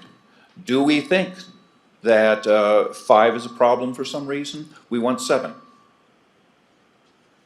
Do we think that a commission manager is really the wrong form and we should have an executive commission form? Do we think that any administrative issue is a joke and we should just go with a 5-person commission, no manager, no executive? All of that can go on the table at the end of January, after we've had this meeting, after we've heard from the public. Now, I listened to all the testimony, you listened to all the testimony. Each of us in our heart came to a conclusion whether there was a problem or not. And based upon that, we worked on whether or not there should be a change.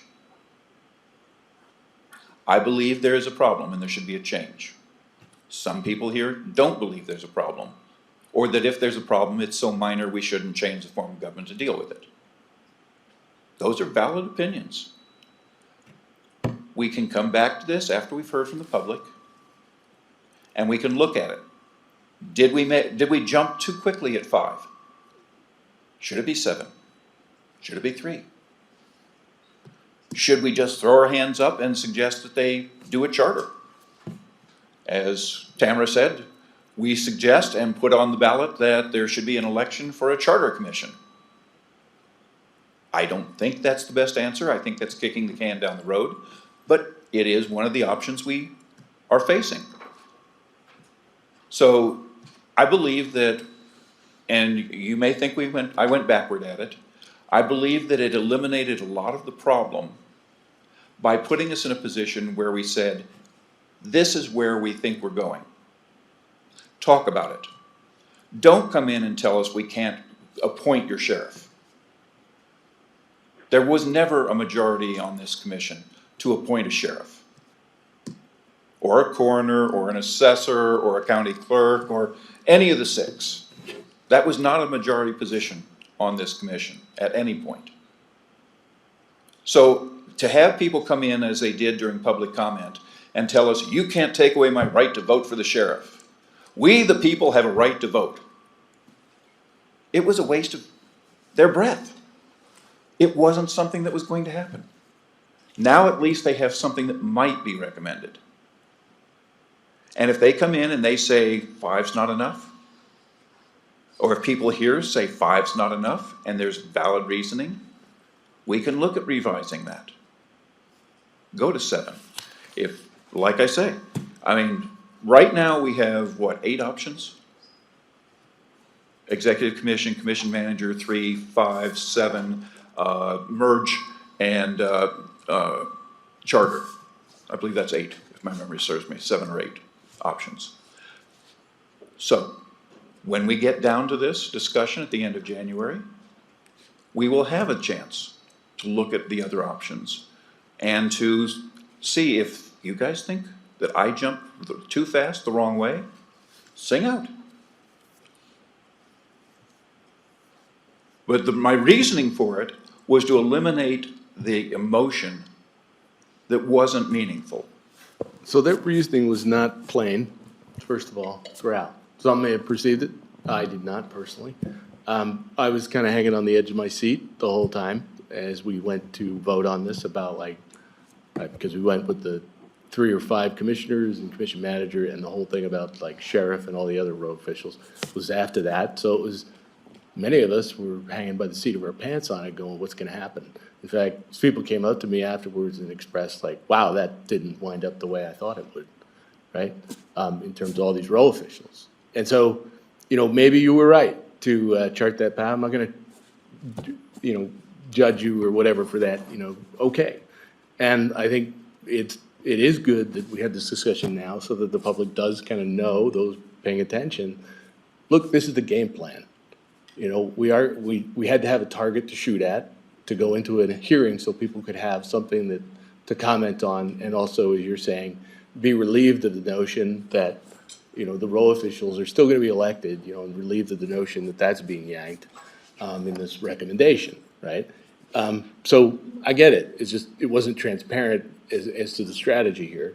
But as you're saying, you're laying it out a little more in detail now, and I think that makes some sense.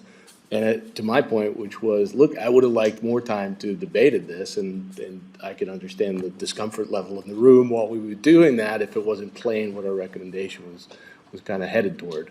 That said, we're having what I think is the most fruitful discussion so far, and I'd just say, even though we're on page 1.1, let's just keep moving through if we still have the fortitude to do so tonight. Yeah, and I don't know that we're really on page 1.1. We've been wandering all over the place with You are right. discussions, of the budget officer versus planning versus should it be 5 or 7. The discussion's been wide-ranging, and that's a good thing. I am not fixated on the recommendation that we've made, although I think that it is a reasonable point to start from. I believe that continuing to elect the 6 row officials is a majority opinion in this commission. I believe that, frankly, the commission manager form is actually a majority opinion in this commission, assuming that you recognize there's a problem. If you don't think there's a problem, then you don't think there's a need to change. I think there's a problem. I heard from basically everybody who came here that they were complaining about the commissioners. The commissioners this, they didn't do that, they do this, they don't do that. If the problem is the commissioners, then let's look at the commissioner's office. And if the problem is the commissioners are overloaded with the squeaky wheel gets the grease type administrative jobs, then take them off of them. Take them, Give them to an administrator, just like the other 6 row officials. They have one administrator, one elected official in each one of those departments who makes those administrative decisions. Let's have that under the county commissioners. Let's have one administrator who can make those decisions for them. And once we get to that, now if we still have bad people, still have problems, then that's a different issue. But what we can do is we can recommend offloading that administrative effort, and the problem is they can't hire that now. Statutorily, the county commissioners are the administrators. No matter who they hire, they can't offload that. They can get somebody to come in and make recommendations, but those decisions still have to be made in a public hearing, with information gathering, with deliberation, and with a vote. That's the law right now. What we're talking about is a change in the form that statutorily takes that administrative effort off of their backs and gives it to an administrator, just like the sheriff is, just like the coroner is, just like the clerk is. They are statutorily the sole administrator of their departments. And if we take that effort off of the county commissioners and give it to someone who statutorily is the sole administrator of their department, that leaves them free, not guaranteed, but free to look at planning, strategic planning, other planning, policy setting. We could have long involved meetings over the future of the lake. I'm not an expert on it, so I'm not going to try and talk about it for right now. But I'm sure that there's a lot to discuss on the future of the lake if we really had the time and interest. They can do that if they're not spending all their time trying to decide, can we spend this money on this particular check run? Is there an item on this check run we have to discuss more deeply? You know, when I've done budgets, if your department has a budget of $100,000 and you haven't spent your $100,000 yet, I'm not telling you what you can buy and what you can't. And I don't think a professional administrator is going to be telling people what they can buy and what they can't as long as they're within their budget. That's usually not the way professionals work.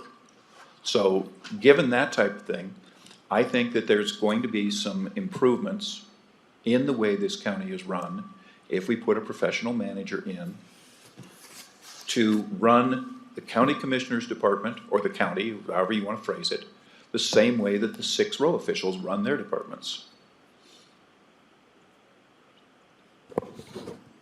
So we've been focusing a lot on the kind of financial coordination function and strategic planning and the various points around that and relative to what we have and what the recommendation is. Another question I'd like to ask, just for illumination here, is with respect to a function that will be performed by the commission manager. One of those functions is to make appointments to boards and what I think is committees. I don't know if it means commissions. I think it says committees in the statute. I don't know what the difference is between a committee and a commission, but the statute, the way it reads, that's the power now of that commission manager. So that means the airport board, for instance, any of these other boards or committees, that function is now the commission manager's function to choose who is the appropriate person to put on, or remove as well. Mm-hmm. You know, to me, that has a certain amount of power that no longer resides with the commissioners necessarily. I mean, they don't have a veto power the way I read the statute. It is now the commission manager's function and power to appoint or remove these folks from the boards and committees. This is an important source of public input within the community, is the participation of people on boards and committees.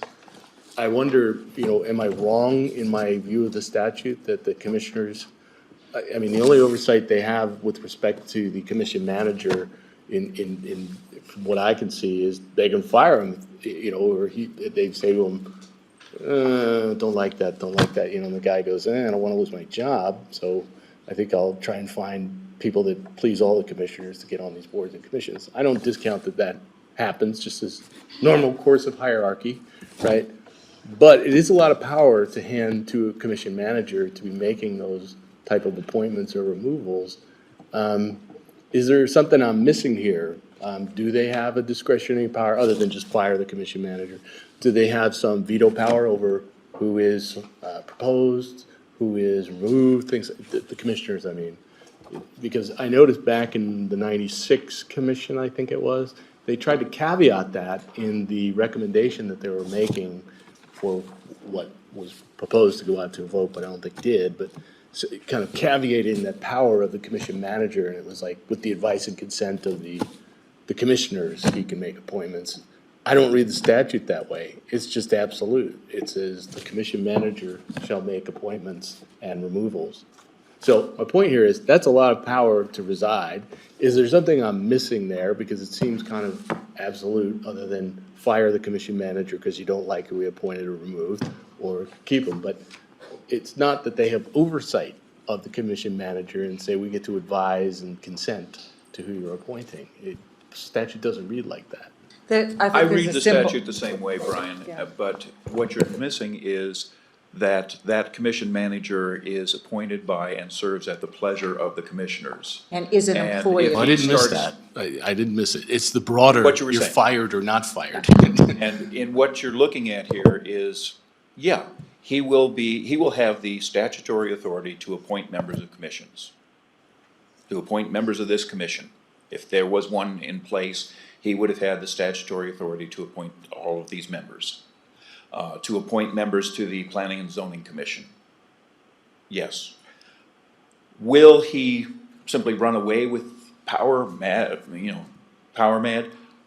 I don't think so. You're talking about hiring a professional who knows that his job is highly political. He is working for 3 or 5 or 7 elected officials. And if he starts throwing his weight around and saying, but it's my power, he's suddenly going to find himself looking for a job somewhere else. So I don't think it's going to be a power trip on somebody's part that he gets to appoint these members of these committees. The reality is, planning and zoning, no insult to Dave here, they don't really do anything. They discuss, they help to write, they advise, but the final decision is not theirs. Same thing here. We don't do anything. We're going to do a lot of talking, we're going to do some writing, we're going to be doing some advising, and it's up to the county commissioners whether they put it on the ballot. And in our case, it's up to the voters whether they accept what goes on the ballot. So I don't think that it creates a power situation such as some people might be seeing this as, where, yes, he has the authority to appoint these members of these commissions. Yes, he does. When I was in business, if the president wanted to hire a vice president of finance and the board of directors said, by the way, talk to Joe over there. I've worked with him in the past and he's a good VP of finance. Then the president's either got to talk to Joe or he's got to come up with a real good reason why not to. And it's the same thing with this. If the county commissioners say, I'd like you to consider so-and-so, if he doesn't have a good reason not to, then he's going to probably consider that person, because otherwise he doesn't want to lose his job. Yeah, actually, over that. you highlight a really good thing, because one of the things I was reading about in one of the publications here, it's a North Carolina publication, I think it's actually put out by the government or university, was that over the years, increasingly, things have become politicized. People are in one camp or the other camp, and that for commission managers, this represents a real challenge. And this is actually written up in this journal on county and municipal government in North Carolina. And one of the things they say is, in these times where people, you might have a divided commission, right? Commission managers find it very difficult to be commission managers because they're offending some part of the commission, offending some but not others, and they find this is the literature. They're saying this is a really bad place to be. Like, the fight's being played out through me, the commission manager, in this divided board, and that it's hard for them to do their job. They're not as effective. It would take a strong commission manager to deal with the divided board, yes. And that is unfortunately probably a fact of life for professional commission managers. It's one reason why administrators who are members of these groups, like the managers group, they don't get involved in politics. They don't make donations. They don't join a political party. They try to stay unbiased as much as humanly possible and deal with things on a professional level. Now, can a person be completely unbiased? Probably not, but you could try. I know I spent a career trying to be professional, and I think these people are the same way. They spend their careers trying to be professional. Dave, could I just chime Brian, I'm not a lawyer, you two are, so you could probably tell me I'm wrong. I read it slightly different about that, and when I looked at 315301, it talks about this form shall be governed by the elected board of county commissioners. So I viewed it, maybe mistakenly, that the county commissioners are the ultimate authority, and that these duties that are given to the commission, the commission manager function, are more of an administrative, and I thought the word exercise the executive authority, that's number 7 under 315303. I thought that meant like they executed, they did what they were told to do, but the ultimate authority was the county commissioners. So the appointment of the board would be the county commissioners would interview the airport board or the planning and zoning, but the actual execution of doing it, and if they wanted to remove somebody, the county commissioners today remove them, but tomorrow the county commissioners would remove me, and they would send the commit. So I viewed it as not the way you two did, and again, I'm probably wrong, because I used the beginning part of governed by as the umbrella of the fact that the county commissioners are the final authority. That's an interesting read. It does say exercise the executive authority of the county to appoint. So but what they're saying is it's not exercise the executive authority of the county commissioners to make the appointment. It's saying now that executive authority, it is possessed within the commission. And I viewed executive differently than probably legally it meant. So I viewed it as execute, which is to do it, not to actually decide it. Yeah, it's just it is saying he's executing, it could be she too, but I mean, he or she is exercising the executive authority of the county. That's the county. And in that, I just viewed it as, okay, that function, that executive authority is now residing as to these things. You know, another way of looking at it, which I never did before, but is executive mean the executive authority given to them by the county commissioners, who are the ultimate. I mean, so I'm not sure it's, I did not think that, when I asked the question to the gentleman who was was a commission manager and belongs to that organization and all that, I asked him about the planning commission and how that would work, and he said that the ultimate authority still would be with the county commissioner. So I thought that the way I read that, I may have been influenced by his view on that, and maybe it is not as black and white, or maybe it is as black and white. I just wanted to give you my observation about what I was thinking about. I make a comment, and Brian, maybe you can help, because I've been appointed to different boards, never by the county manager or city manager. They may have presented my name to the elected committee, the commission, and the commission actually voted to say this person's on the board.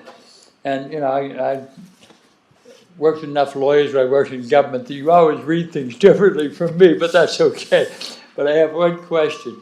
In that item 7 where it talks about the executive authority, it goes on the last the last third of the little phrase there, and make recommendations and appointments to advisory boards and committees.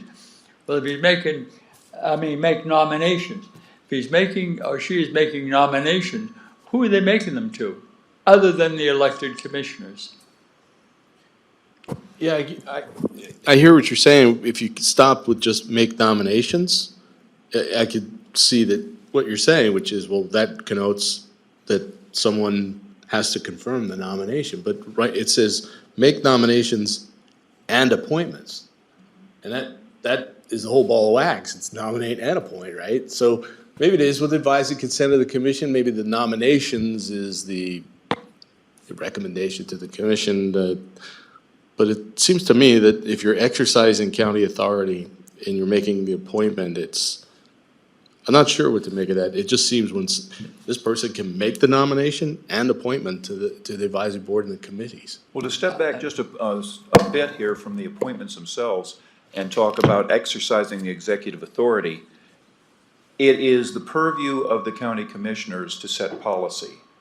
The county manager is an administrator. It is the purview of an administrator to implement the policy as it has been given to them. So if you're talking about exercising the executive authority, we're talking about implementing the policies that have been handed to him. So he has the executive authority to execute those policies, but not to set those policies.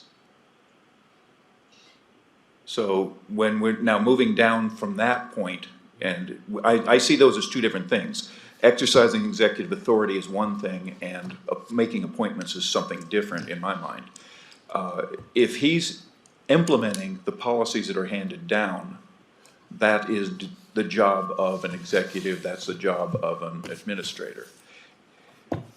If he's making appointments, if the county commissioners are still running the county, which is the way that the section starts, then if they don't like his appointments, they can reverse those positions,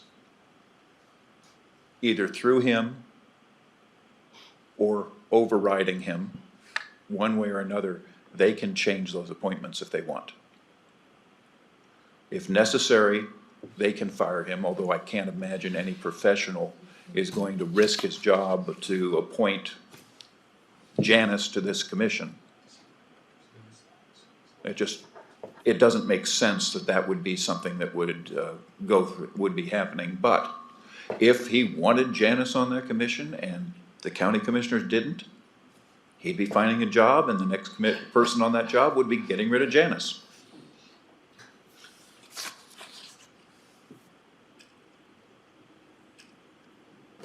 So I'm not sure, which way to read it. I know what you're saying, and I acknowledge, that's the thing. Sometimes you can have different points of view, but you're not sure which one is the right one. And I can acknowledge, look, I think it just reads literally like this person has this power now. I could see the hold it up to the light and see different facets to what you're saying. At the same time, I just don't know. And so the only point I read it the same way you do. He has the power to make the appointments. The only point about digressing on this is I think this is something where if we are trying to let the public know what it is they're voting on, not just kind of go, here's a recommendation, vote, right? And there's a report that goes with it. Something like this, if I was in the public, I'd be kind of going, wait a second. The information I'm reading this looks like this commission manager now has this power. I don't like that. If that's not true, maybe that should be found out. I don't know. That's just the reason I'm discussing is because people ought to know what they're buying. I read it the same way you do, that he has the power to make the appointments. I also read that the county commissioners have the power to run the county. Yep. And if they have the power to run the county, then they have the power to remove, if nothing else, the manager. Yeah. If they can't remove people under the manager, they can certainly remove the manager. Okay. So, It's not a model of clarity, I guess. yeah. Dave, it's We need a break, 7:30. 33 minutes past So break I've been time. hogging the mic the whole time. You're very kind to indulge me with the questions and my desire for the dialogue. I'll try and shut up after the break. Maybe. Well, I'll- if you need to come back in after the break, I don't think we have a problem, because nobody else is really complaining, or at least not loudly about it. But we do need to take a break. We're half an hour after our typical break time. So, 10 minutes? That's good.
need to go over further what we've been discussing, whether it's Brian or anyone else who has issues, or do we move on to some of the other issues? We've kind of had a wide-ranging discussion here. I would recommend moving on. No one else can say anything. I'm not hearing anybody saying anything else, okay. So we're looking at the strengths and weaknesses, the fact page 1 of 3 on this report. What I was doing was just going down the list and some editorial comment from me and open to editorial comment from anyone else. I had reached the end of the list before we got into this discussion. Do we need to discuss page 1 any further? Does anyone want to discuss anything on this page? I have, well, yes. It takes the budget away from the clerk. That's true, but there are other financial aspects beyond the budget that kind of work with the budget but are not stipulated in this. So there's, The statute says that the budget moves from the clerk's office, who is currently the chief budget officer, to the county manager's office, who becomes the chief budget officer. All other financial aspects of the clerk's office would remain right where they are. it's not as clean cut as that though, because I talked to different departments. There's, yes, the main part and the compilation and all that goes over to the commission manager, but there's other financial aspects that involve the budget but are not directly underneath the budget. So I No, think, either it's budget or it's not budget. Well, If you you're have- talking about cutting checks, if you're talking about recording expenses, if you're talking about comparison to budget, that's not budget, that stays in the clerk's office. The financial aspects which are in the clerk's office now stay in the clerk's office. Only the budget itself would move. well, according to people in the auditor's office, that's not correct. Well, then they're so- incorrect in their reading, because the statute says that he becomes the chief budget officer. He does not become the chief financial officer. No, and I'm not saying that, but I'm just saying it's not, it's, on paper, it's one thing, but we all know you get off paper and you get into the real world, it's never as clean Do your cut. people have any specific ideas that is something that is a problem? Yes, Or they said there's a lot of the financial Not a lot, aspects. what? Give me a specific. I will get, I wasn't given the specifics. They said there are financial aspects that would be negatively affected, increase inefficiencies, because it is correlated with the budget, but is not part of the budget. If you want me to get specific, I will If be you're going happy to, to if do you're going to that. make the argument, you're going to have to get specific, because the statute is clear. The chief budget officer moves from the clerk's office to the county commissioner's office. No other financial aspects move with it. Frankly, I think some things should be moved, but that's a different issue. I think there's too much concentration of the financial in the clerk's office, but that's a different issue. We're not making that change, No, we're not we making don't that have that. recommendation. But what is moving is the budget. Any other financial aspects do not move. They stay in the clerk's office just as they are now. Well, I'll follow up on that to get specifics to make sure. The other one on the redrawing the districts, I think the reason that was under the weakness is that because there will be a cost to that. And that is considered a weakness if it's costing the county or costing the taxpayers. You know, the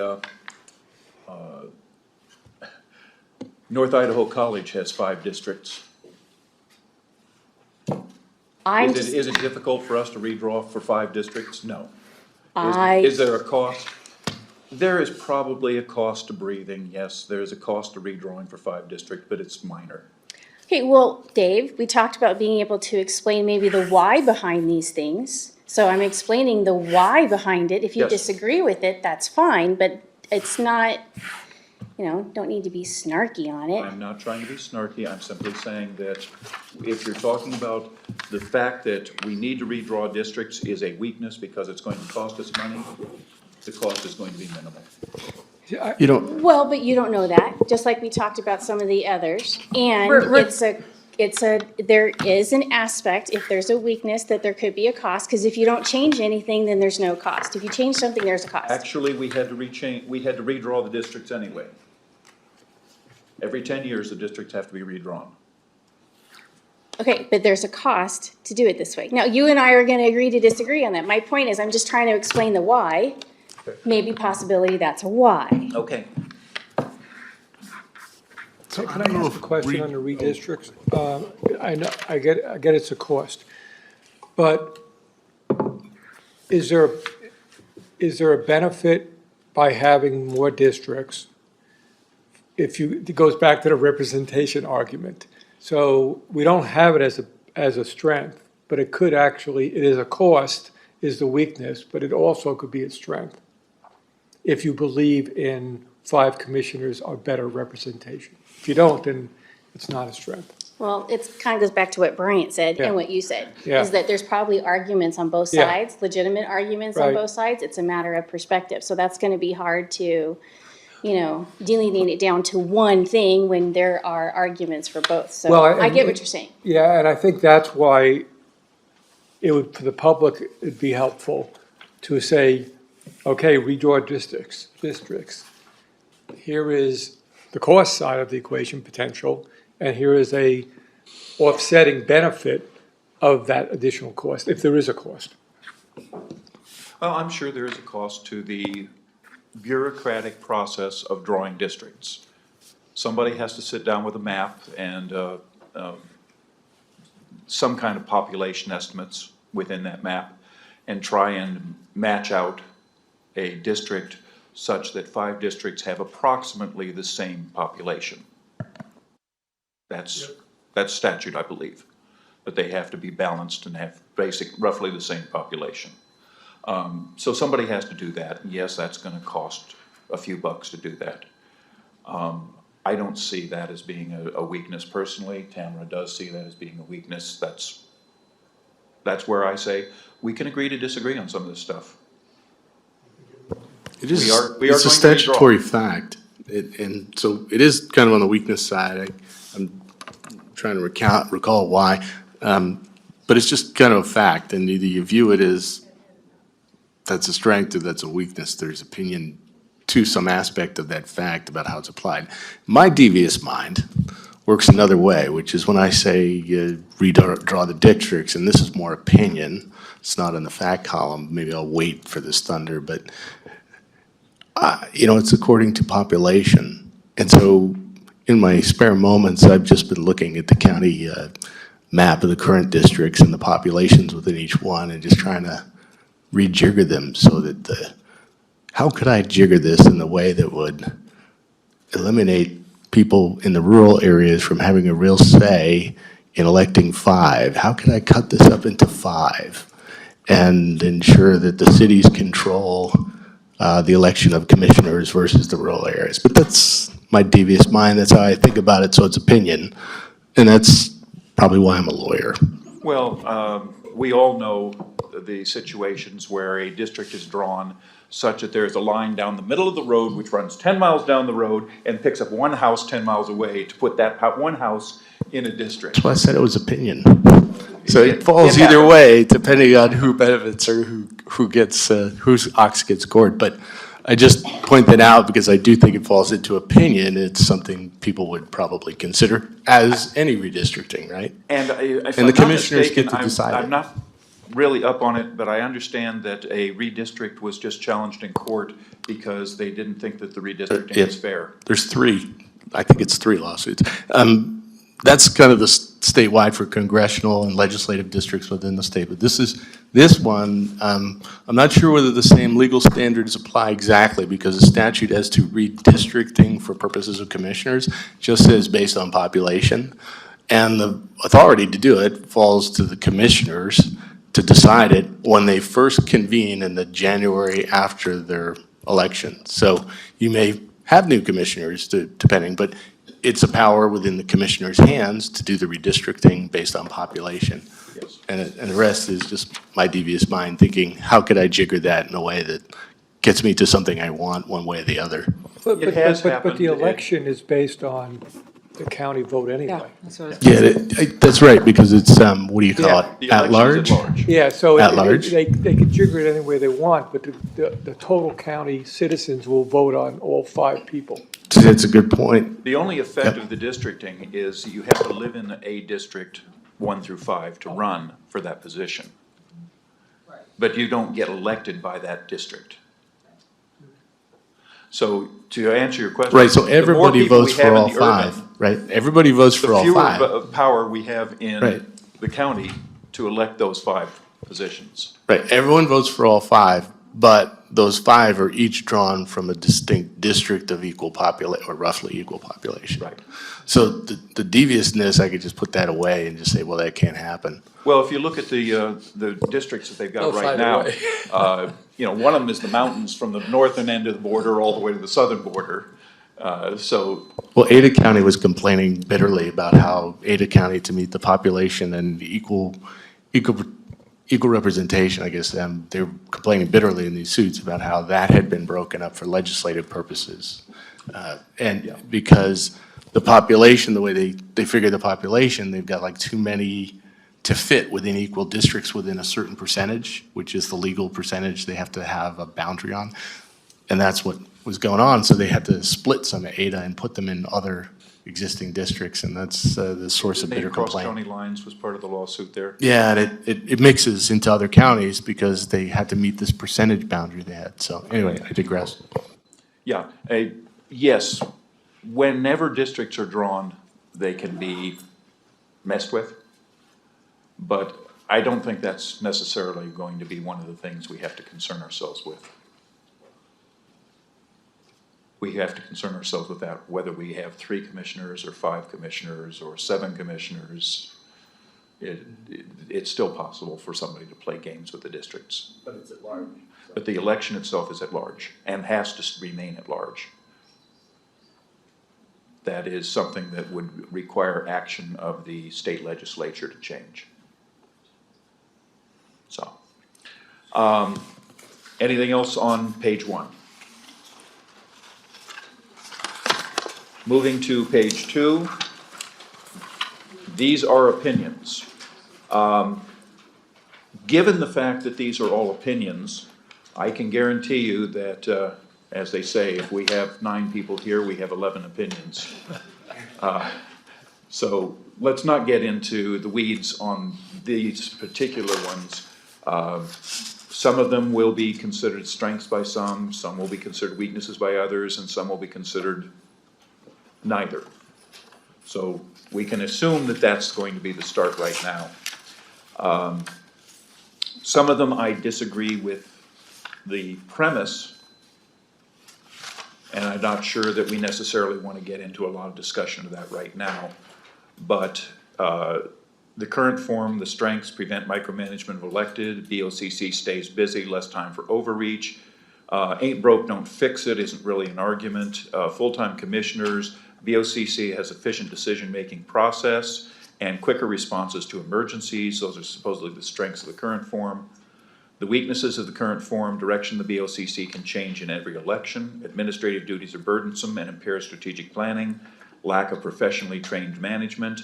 Well, I believe that we've got this one struck. Bob is not here and we can't reach him tonight for this, so let's move on. Larger impact if one isn't doing their job, limited number of viewpoints, less time for 3 to interact with the community, can promote politicization of administrative decisions, can attract people who need salaries and benefits. The alternate form, strengths, allows improved growth management, manager brings professional expertise, budget development more coordinated, less partisan, 5 is better than 3. That was just a discussion we were just getting into, 5, 3, 7. Manager and break down silos and improve coordination. 5, BOCC expands the candidate pool, expands BOCC perspectives, manager promotes less partisanship among BOCC. Slackers have less impact on BOCC duties, more time for planning and policy, improved continuity across elections, more public access to BOCC, more time for community outreach, business continuity planning with manager, business principles with manager. Manager can respond more quickly to emergency situations. We have a dispute between the current and the alternate form right there. Weaknesses, potential conflict of interest implications, manager can bias the BOCC becomes less involved. The increased number of the BOC can increase conflict on the board, manager could become a filter between the BOCC and the 17 departments under them right now, and it increases bureaucracy and decreases decisiveness. As I say, I disagree with some of these, some of you will disagree with me. There's no issue there. Go ahead, Tamara. The direction of BOCC can change in every election. Wasn't that a non-distinction? Which one was it? Direction of BOCC can change in every election, top of the weaknesses on this page. Yeah. I'll double check the original. I don't remember exactly how we structured it, but it is true that the direction of the BOCC could change in every election regardless, whether it's 3 or 5. So if we included that in the current form weaknesses, that probably is a non-distinction. So I'm just looking at Dave's original from the minutes, where he listed these out. And it does look like, under current form of government weaknesses, Number 4. right, number 4, direction of BOCC can change in every election, and that was not a distinction listed there. This might be my clerical, error. Not a putting problem. it there. So I apologize if I misput something somewhere. Tamara is merely suggesting a correction. Yep.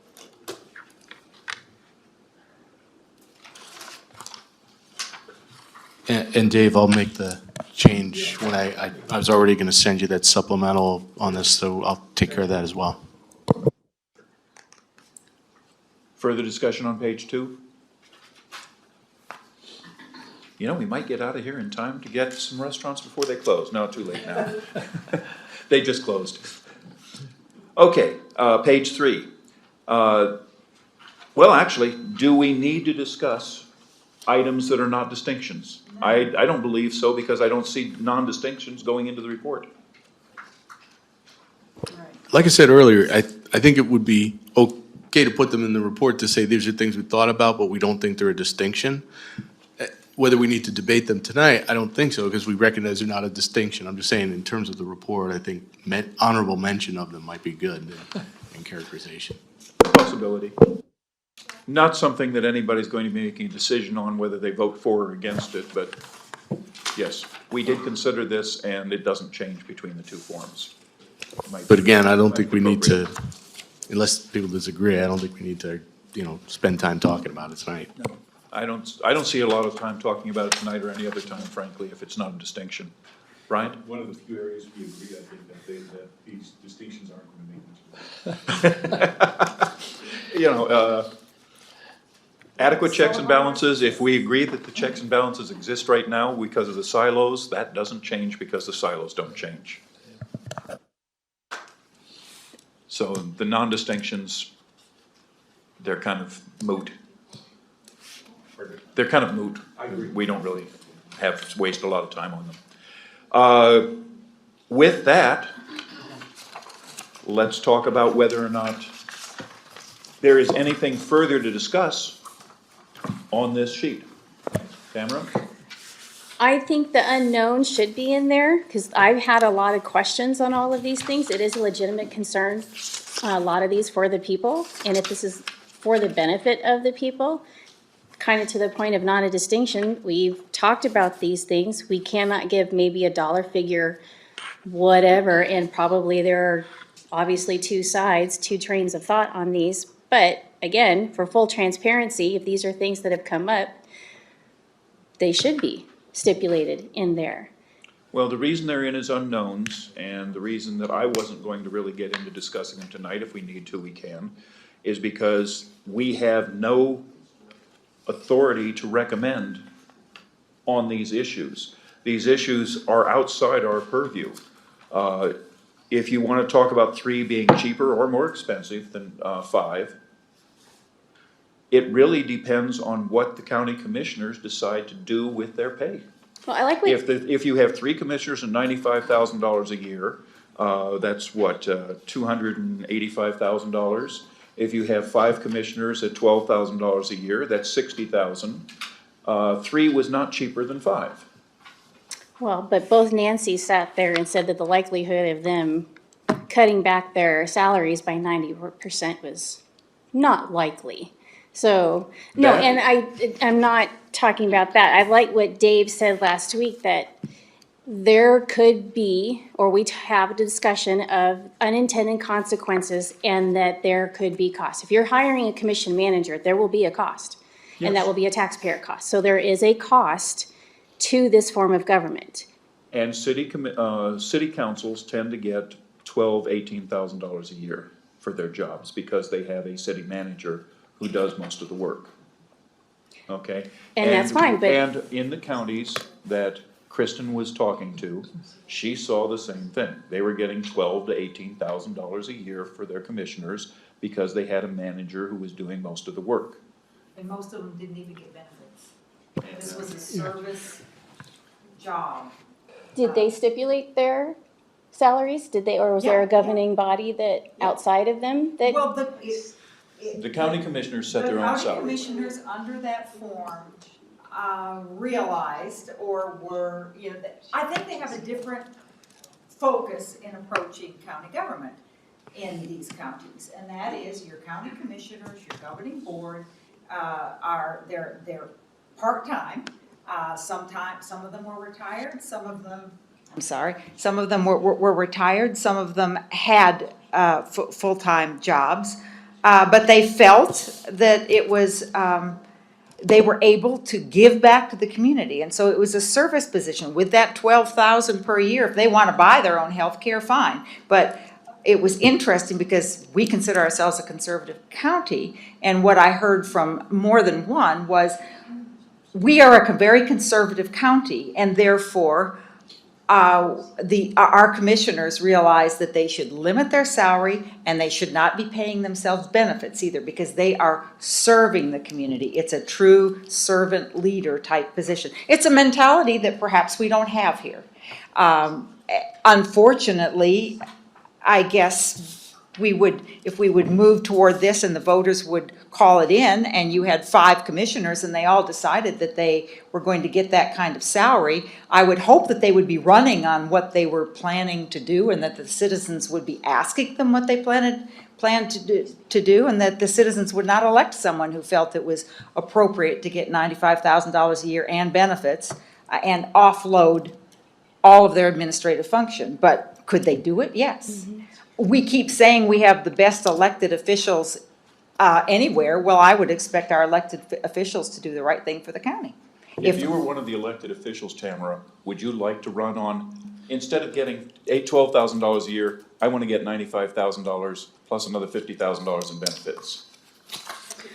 That's It's not a exactly people. a winning campaign. It's, well, and we heard from multiple department heads, or Leanna Kaiser was here, Dina Darrow, and some of the others, that even though a lot of those are working part-time, that for whatever the difference is here, is that it was still a full-time job, even if you remove a lot of that stuff. And so you're asking someone to work full-time but get a wage that's less than McDonald's on something like that. And I just think that it will be a hard argument on that. It's totally out of our purview. And my only point on this was that there will be a cost with the commission manager. Is that breaking even? Is it above? Is it below? We can't stipulate that. But in the report, a commission manager form will cost. And the city administrator in Coeur d'Alene, like I said last year, makes just shy of $163,000. So, Yes, but I'm not sure that we want to phrase it will cost. It will have an impact on costs. Whether that will actually cost more or less. When you say it will cost, the implication is it will cost more. And we have to be very specific that it will not necessarily cost more. That is the choice that the county commissioners will make. Just like they make the choice right now how much they're going to get paid. Yeah. And as far as what other people were saying about the job workload, you have to remember, most of what they're doing right now is administrative.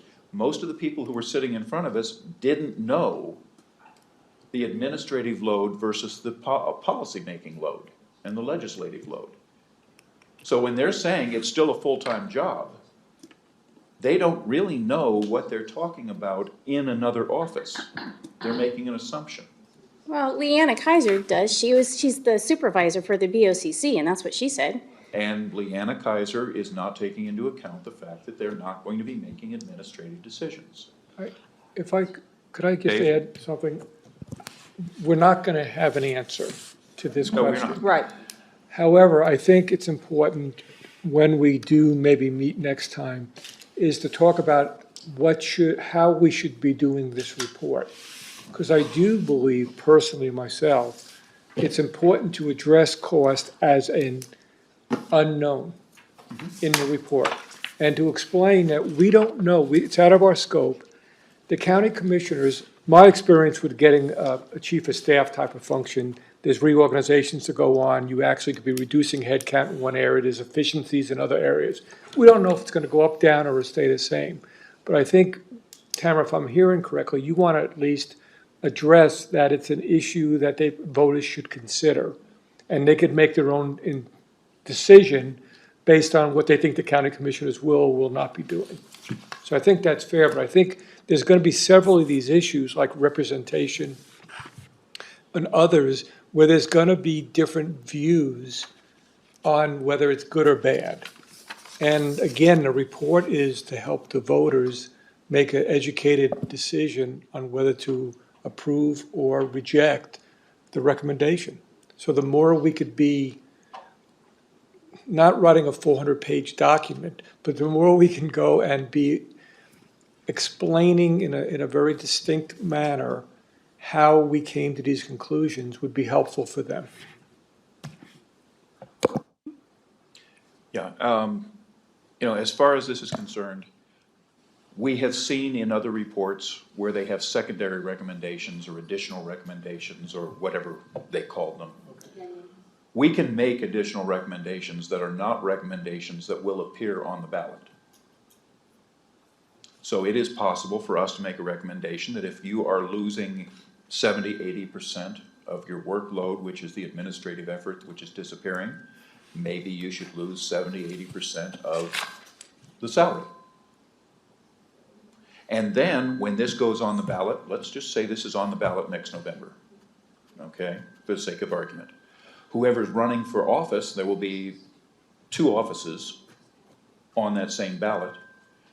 Whoever's running for those 2 offices should be arguing, I want to reduce salaries, I don't want to reduce salaries, and here's why.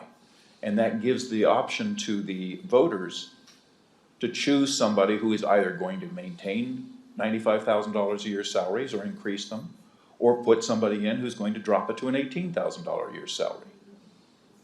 Or at least campaign for it. So I like the idea of giving this to the voters.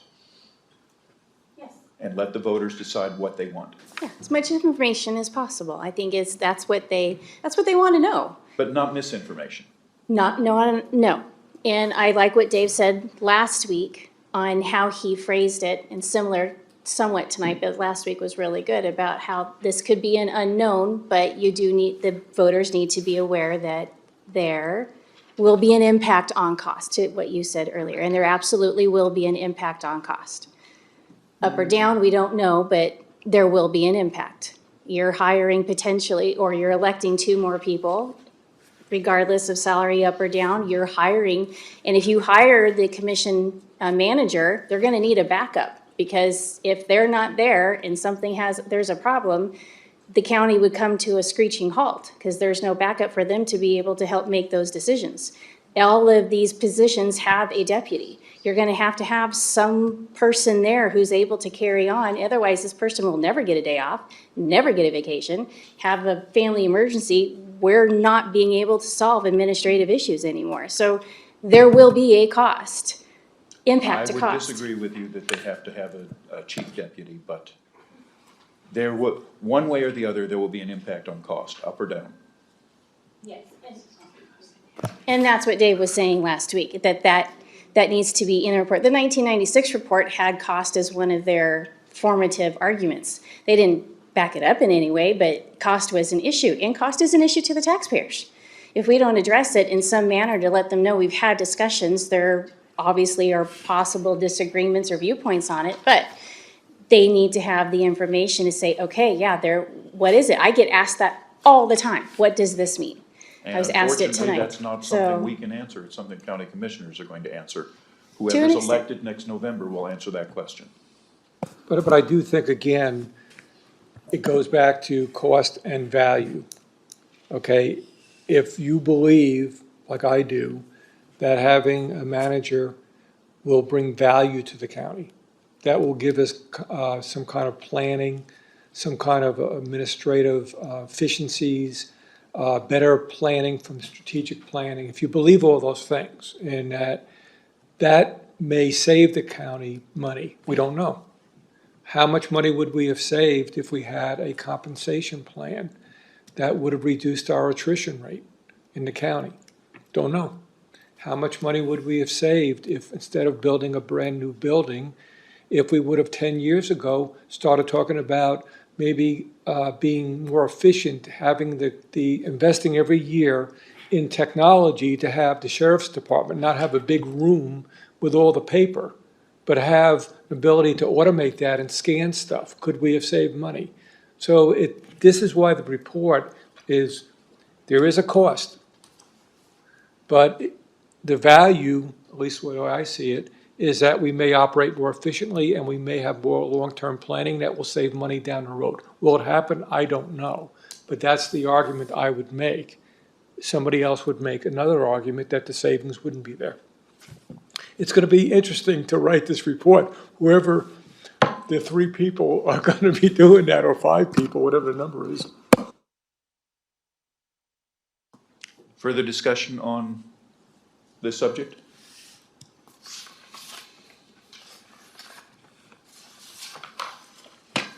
Are we closed discussing the analysis of the strengths and weaknesses? Let's move on. At this point, today is the 15th of December. We are not meeting the 22nd or the 29th, the next 2 Wednesdays. We had left January 5th up in the air. I believe we have probably reached the point where we have discussed the strengths and weaknesses adequately, that I don't think we need to come back on the 5th of January to continue this discussion. I am open to anyone who disagrees with that. I don't get any disagreement. We will go dark on January 5th. 3 weeks without a hearing. I hope some of you can still find your way back here by January 12th instead of getting lost. I know I'm going to have trouble finding my way back, I'm sure. January 12th.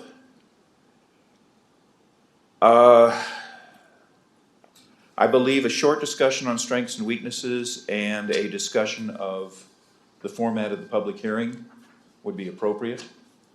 So we'll meet January 12th, hopefully anticipating a short meeting, discussing the January 19th public hearing and any follow-up on the strengths and weaknesses that we need to deal with. I don't see a long, involved discussion of the strengths and weaknesses at that point. I think we've pretty much beat that one to death. So we're set there. 19th is the public hearing. I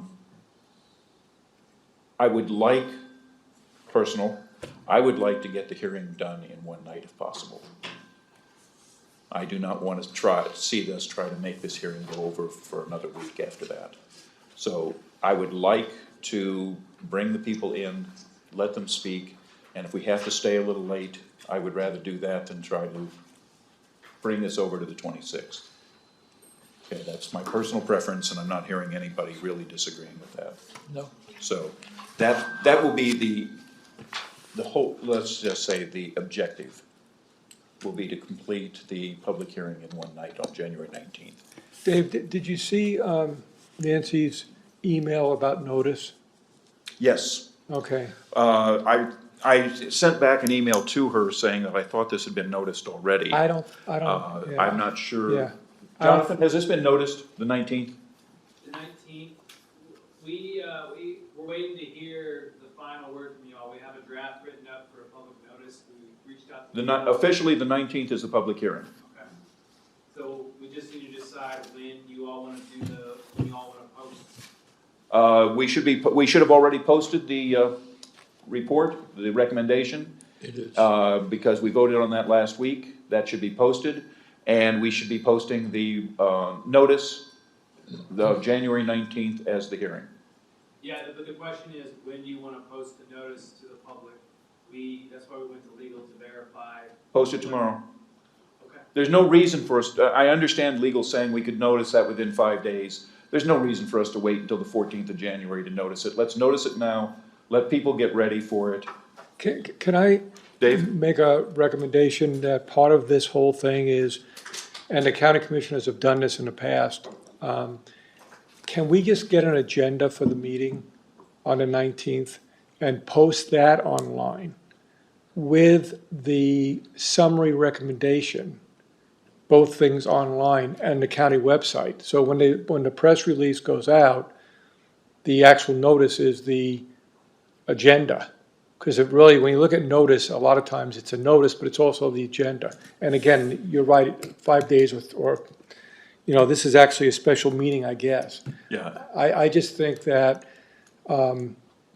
people. Well, the legal opinion that was being referenced said that we only needed 5 days' notice. 4 or 5 days, I think it said, something like that. Yeah, they said they prefer 5. Actually, we have because it's a special meeting, it could be 24 hours, which we're not But, gonna you know, do. We've got Yeah. 5 weeks. Yeah, but my only There's no reason question not is to give them 5 weeks' to notice. consider posting the agenda for the meeting as earlier than we normally We post it. can do that. We can, And well, 'cause we can post an agenda for the 19th this Yeah. week, but I don't know that most of the people out there are paying attention to our agendas. So I Don't think know. we need to deal with a formal announcement Right. that gets out there. Probably something in the press. I don't know what else. Jonathan, you're the PRO. Make recommendations on how we get the word out to the majority of the citizens of the county. But it does say that the notice of a meeting and agendas shall be posted electronically if we have an electronic way of doing it, which we Yeah, do. which we So do. that's my only reason for Yeah, saying. no, put it I on- yeah. can put together an agenda, Yeah, which it'll is be- going to be, it's like read the recommendation, Yeah. take public comment. Yeah. I mean, And that'll the be, nice thing is that if you attach agenda. the recommendation to the agenda, which you can do, then the people have both sets of stuff they need. And it may focus their attention on what the public hearing's about. okay, I'm not sure on the publication of the agenda. Are you suggesting it's an agenda with the addendum Yeah, attached Yeah. to it, so that it's a 3-page yeah, agenda? you could do it a couple different ways. You could do it that way, or you could say the public comment, and here's that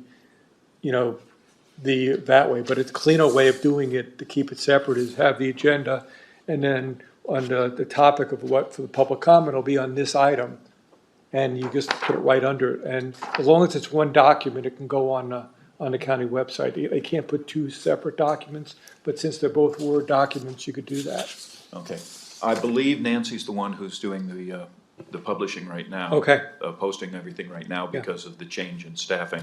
If you need any help, just let me know. So we'll get an agenda out and we'll have Nancy Thank you. post the agenda with the recommendation. Thanks.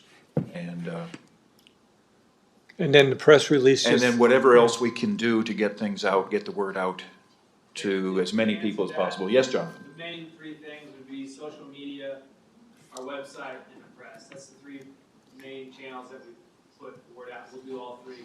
Okay.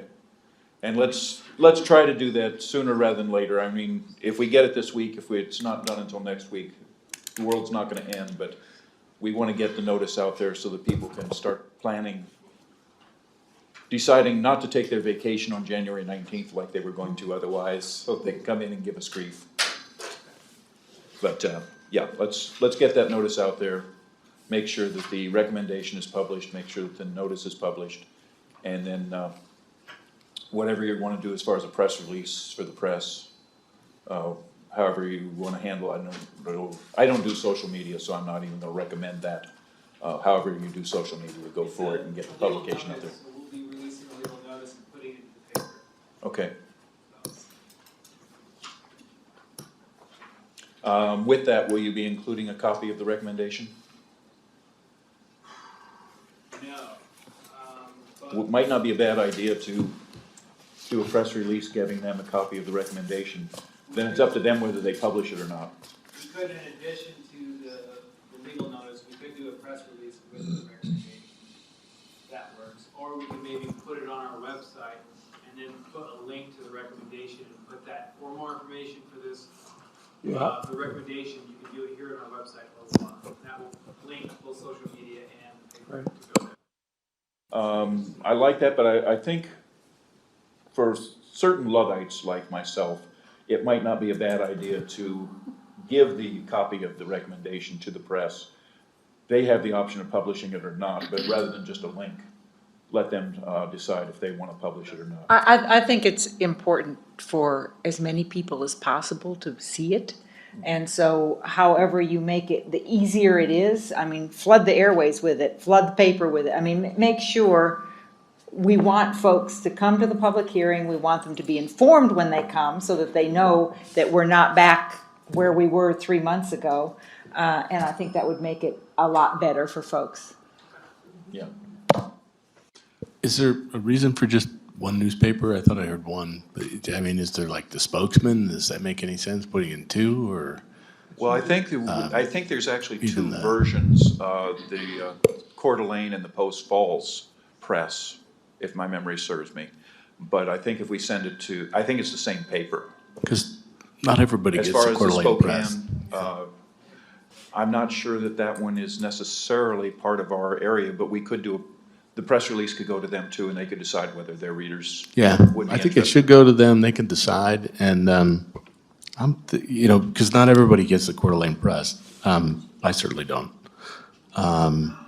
Yeah, I know that's a sin against nature, but I just, You go for the Post Falls Press, I understand. yeah. So, To that real quick, there's a press list, right? It's not a press release, it goes to multiple, the spokesman is one. oh, that makes sense. So you'll do that. But for a legal notice, by law, it has to be to the paper of record. Oh, okay, that's right. Right. Thank you. Now, I believe the paper of record. No, that I subscribe to, but But if the Wall Street Journal picks this one up, I'm gonna get a copy of that. they seem very interested in our real estate market, so why not? You know, it ties right in. Yep. So, finishing, 19th is a public hearing. We are going to be noticing that in every way we possibly can. Hopefully sooner rather than later. 26th, we will come back in. That will be our post-hearing deliberations, and I know that we've had questions on the phrase deliberations, but I'll use that for right now anyway. As Brian brought up, we went fairly quickly to the recommendation that we brought forward to the population. And I believe that's the time when we go back, and if anyone has an issue and says, no, I want to do something different, that's the time to bring that up and to go into detail on the discussion. February 2nd, depending on what we get done on the 26th of January, February 2nd is a question mark right now. At some point in there, the 26th of January, the 2nd of February, we should set a writing committee and start the final report. At that point, good news, we don't have to meet every week, guys. You can have a life back. So, until we have a report from the writing committee, there's no real reason for us to be meeting until that comes in. When we get a report from the writing committee, we'll reconvene. We'll try to get a week's notice at that point, something like that. I know we don't have to do 2 days is all we have to do, but I don't want to do that for you guys.